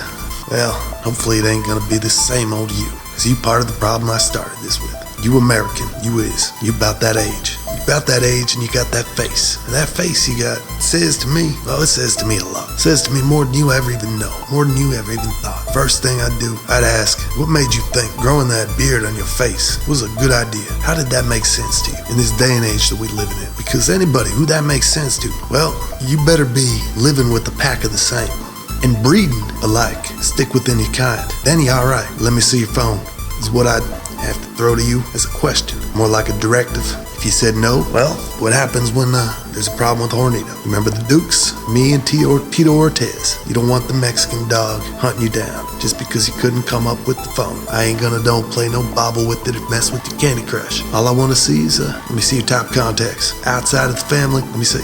All right. Now, when you show me that, I'd want to punch you in the face 15 times just for knowing people that look like this. But I'm not, because you're half on, half of it, maybe even more. Look like all you swells, you little rat pack of fucking millennials out there causing a cunt to the world, thinking you're gonna save it right after, not realizing you gotta fuck it along and do it hard if you want it to bear with you and say okay, instead of just me too, like all you girls is doing.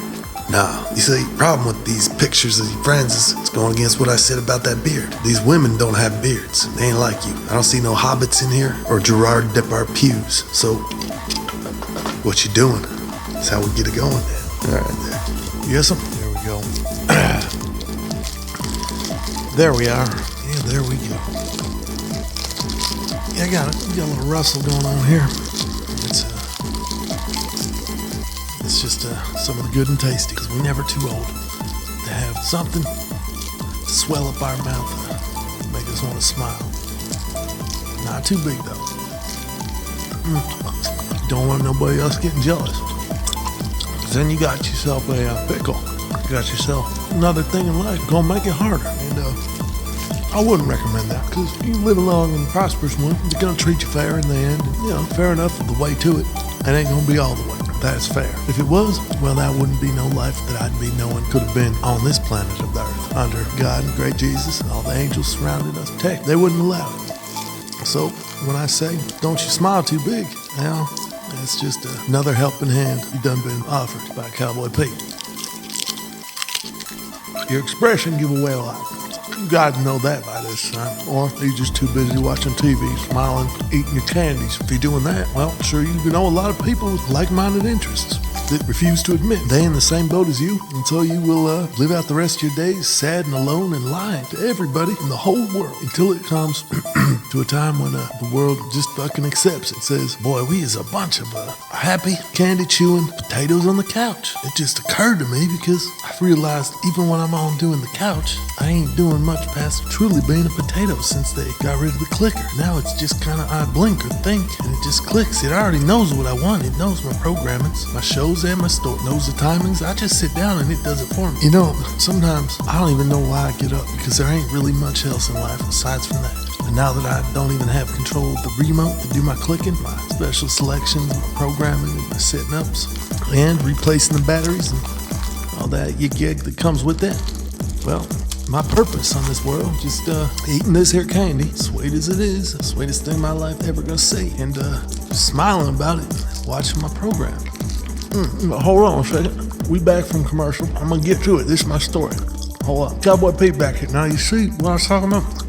That was little Jan. He spells his name with the J, but it's pronounced Jan. His papa must have been a Rolling Stone or some shit, because, well, unless he was French, which I know he ain't. We went to the same school growing up together. There ain't no French in him past liking for whores and smoke a lot of cigarettes. I think he even wore one of them Perry hats or something, or he'd drink the Perry water. He does some shit. Maybe he could be French. Either way. Oh, Jan fucking with J, piece of shit. Yeah, that's his story right now. He figured out what he amounted to. He's still smiling though, but he was admitting it. Came to that realization. He having a midlife crisis. Shit, it's beyond that. He's just having a midlife. Oh fuck, I'm gonna die. This is it. I'm a piece of shit. And then he eat that candy.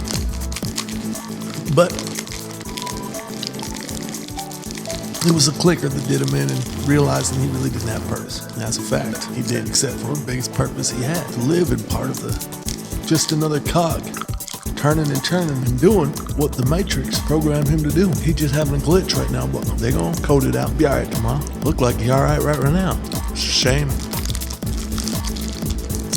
Where I was going. Yeah, you're smiling. You on the same track as Jan with the Jack. Except I know your name ain't that. Even if it were by chance or random, no, it ain't that. Not that many people are ever gonna know about me. To be another degree away from it might if you were Jan. Odds is too great. So he had it alone.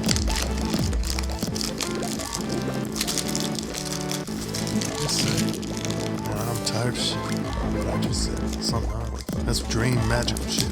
We don't even know what you're saying.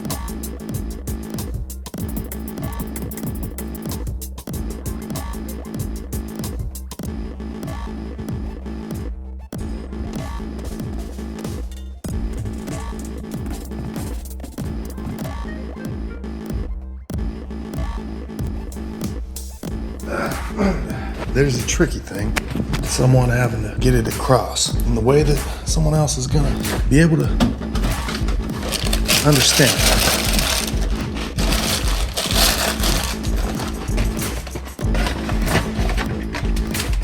Now, would I be expected to say after this? There's something along the lines of, it ain't rocket science. Guess what? It ain't rocket science. It really ain't, because entropy ain't got nothing on the thermodynamics it's gonna take for you to figure out how to blast through the black hole that is some people's heads and make it through that fifth dimension without losing it yourself. Somehow ending up back at the other side where the meadows is still green and pastures still grazed and you dust your sand sparkles off both your shoulders. Get to it, continuing on, knowing that you did right by the universe, metaphysical one that is outside of your physical body, and we're able to transplant peace, what you know, into another lost soul in that department. Just that department, maybe some other departments too, probably definitely that department. That's where you came in. You passed through dimensions, 2 or 3 of them from what I introduced. With the deduction comes reduction. That's your patience. If you were able to do this on one person, boy, you got a lot of it. I give you a pat on that back once you dust off the sand sparkles. I'll help you a little bit.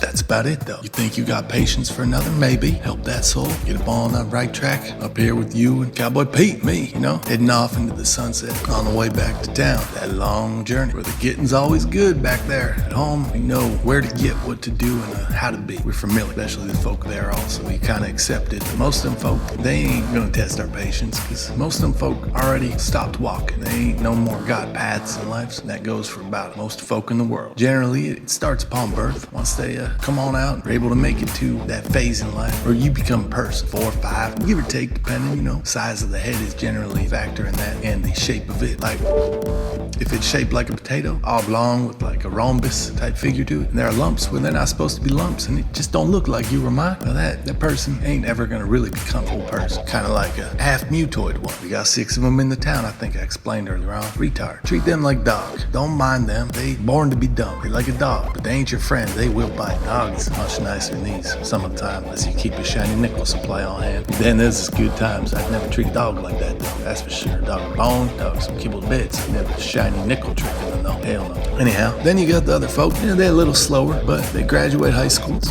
Most even go to college. Graduate that too. Wherever it does, if they finished off all that schooling at, well, most of them just end up back 1 block away from where they grew up because it's familiar to them. No matter what they try to say on the internet, the Facebooks, fucking MySpace, all that shit, it's just bull.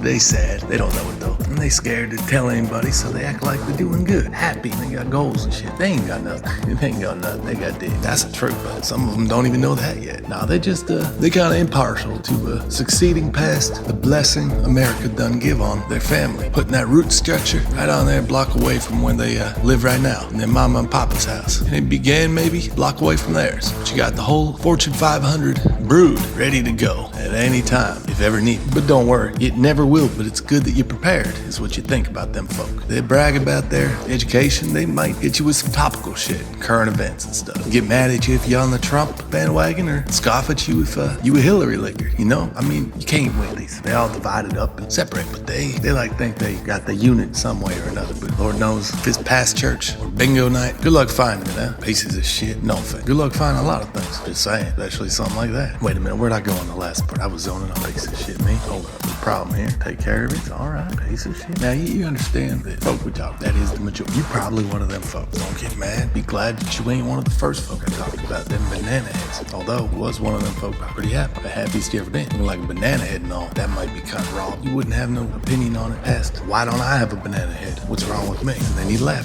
These times are funny. Got that head shaped like a banana. Lucky you. Now that you is or you isn't, either way, but you probably one of the two.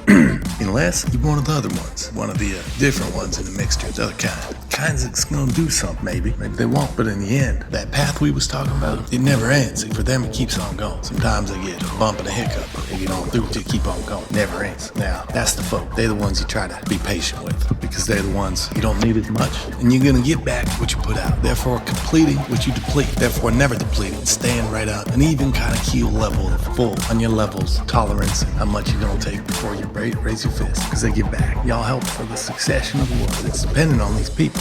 But it's blocked by everybody else. All them sons of bitches were born, bred to live the same and do you wrong if you ain't. Boy, they will do you wrong first chance. Any of them, it's a fact. They got shit driving them they can't control. It's all emotional based. There's very few logical decisions that happen. They're really thought up. Just a lot of textbook answers or textbook questions in life that have been solved already. Plenty of times. They will plenty of times again. Same thing. No different. They don't really go much beyond that. That's a fact. You know that and I do. Unless you don't, there's the trip. Put that in there. Because if you don't, you're one of them. And that's good. If I'm gonna be looking for you, know that. You ain't gonna trip me up. I see you come. They write books on how to read you. And I'm saying if you was one of them. But if not, we just talk about them hypothetically. That body language thing is a telltale sign for them all. Pieces of shit. No different than what a stop sign says on a road. You know what they gonna do. You see them come. Ain't much intervention, man. Innovation. Yeah, not much at all. But the world need that. Can't have everybody trying to be creative type because everybody ain't. Now we was something got a little bit distracted. I'm sorry, that's just how it's. You know what? We'll put it on pause. It make good enough sense to me. It's one of these.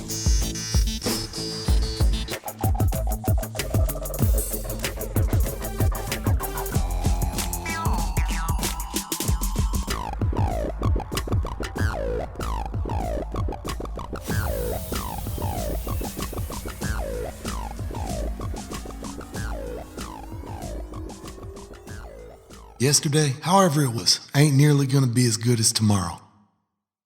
Come done tomorrow, well, it's gonna be a day to remember. On to the one you catch me in right now is it's tough because you gotta move fast if you wanna rope me in, cause this day is blazing on by.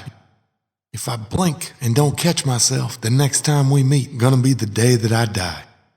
So either get to forget about who you knew and everything you thought that I was, cause my eye got the twinkle and the glimmer, and if you want to be in it, learn to fly and be part of that ember, fuels what burns, and together we'll light that fire and end out far away from all, or die trying. But either way, whether it was that day or many down the way, can't ever say you caught me lying.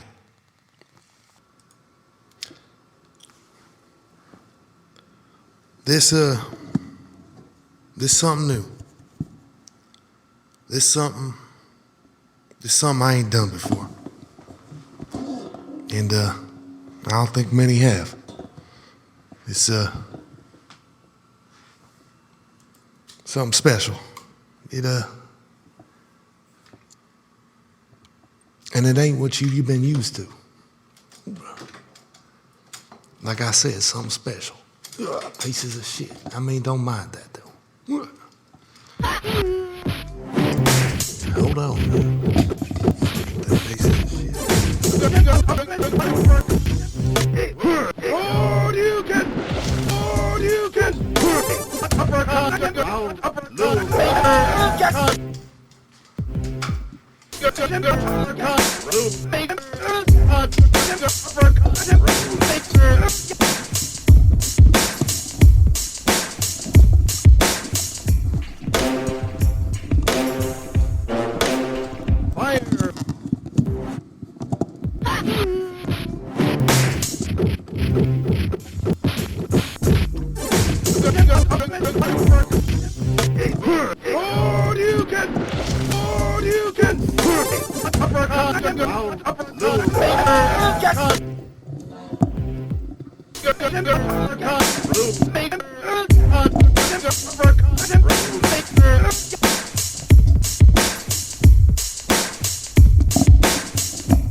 Uppercut.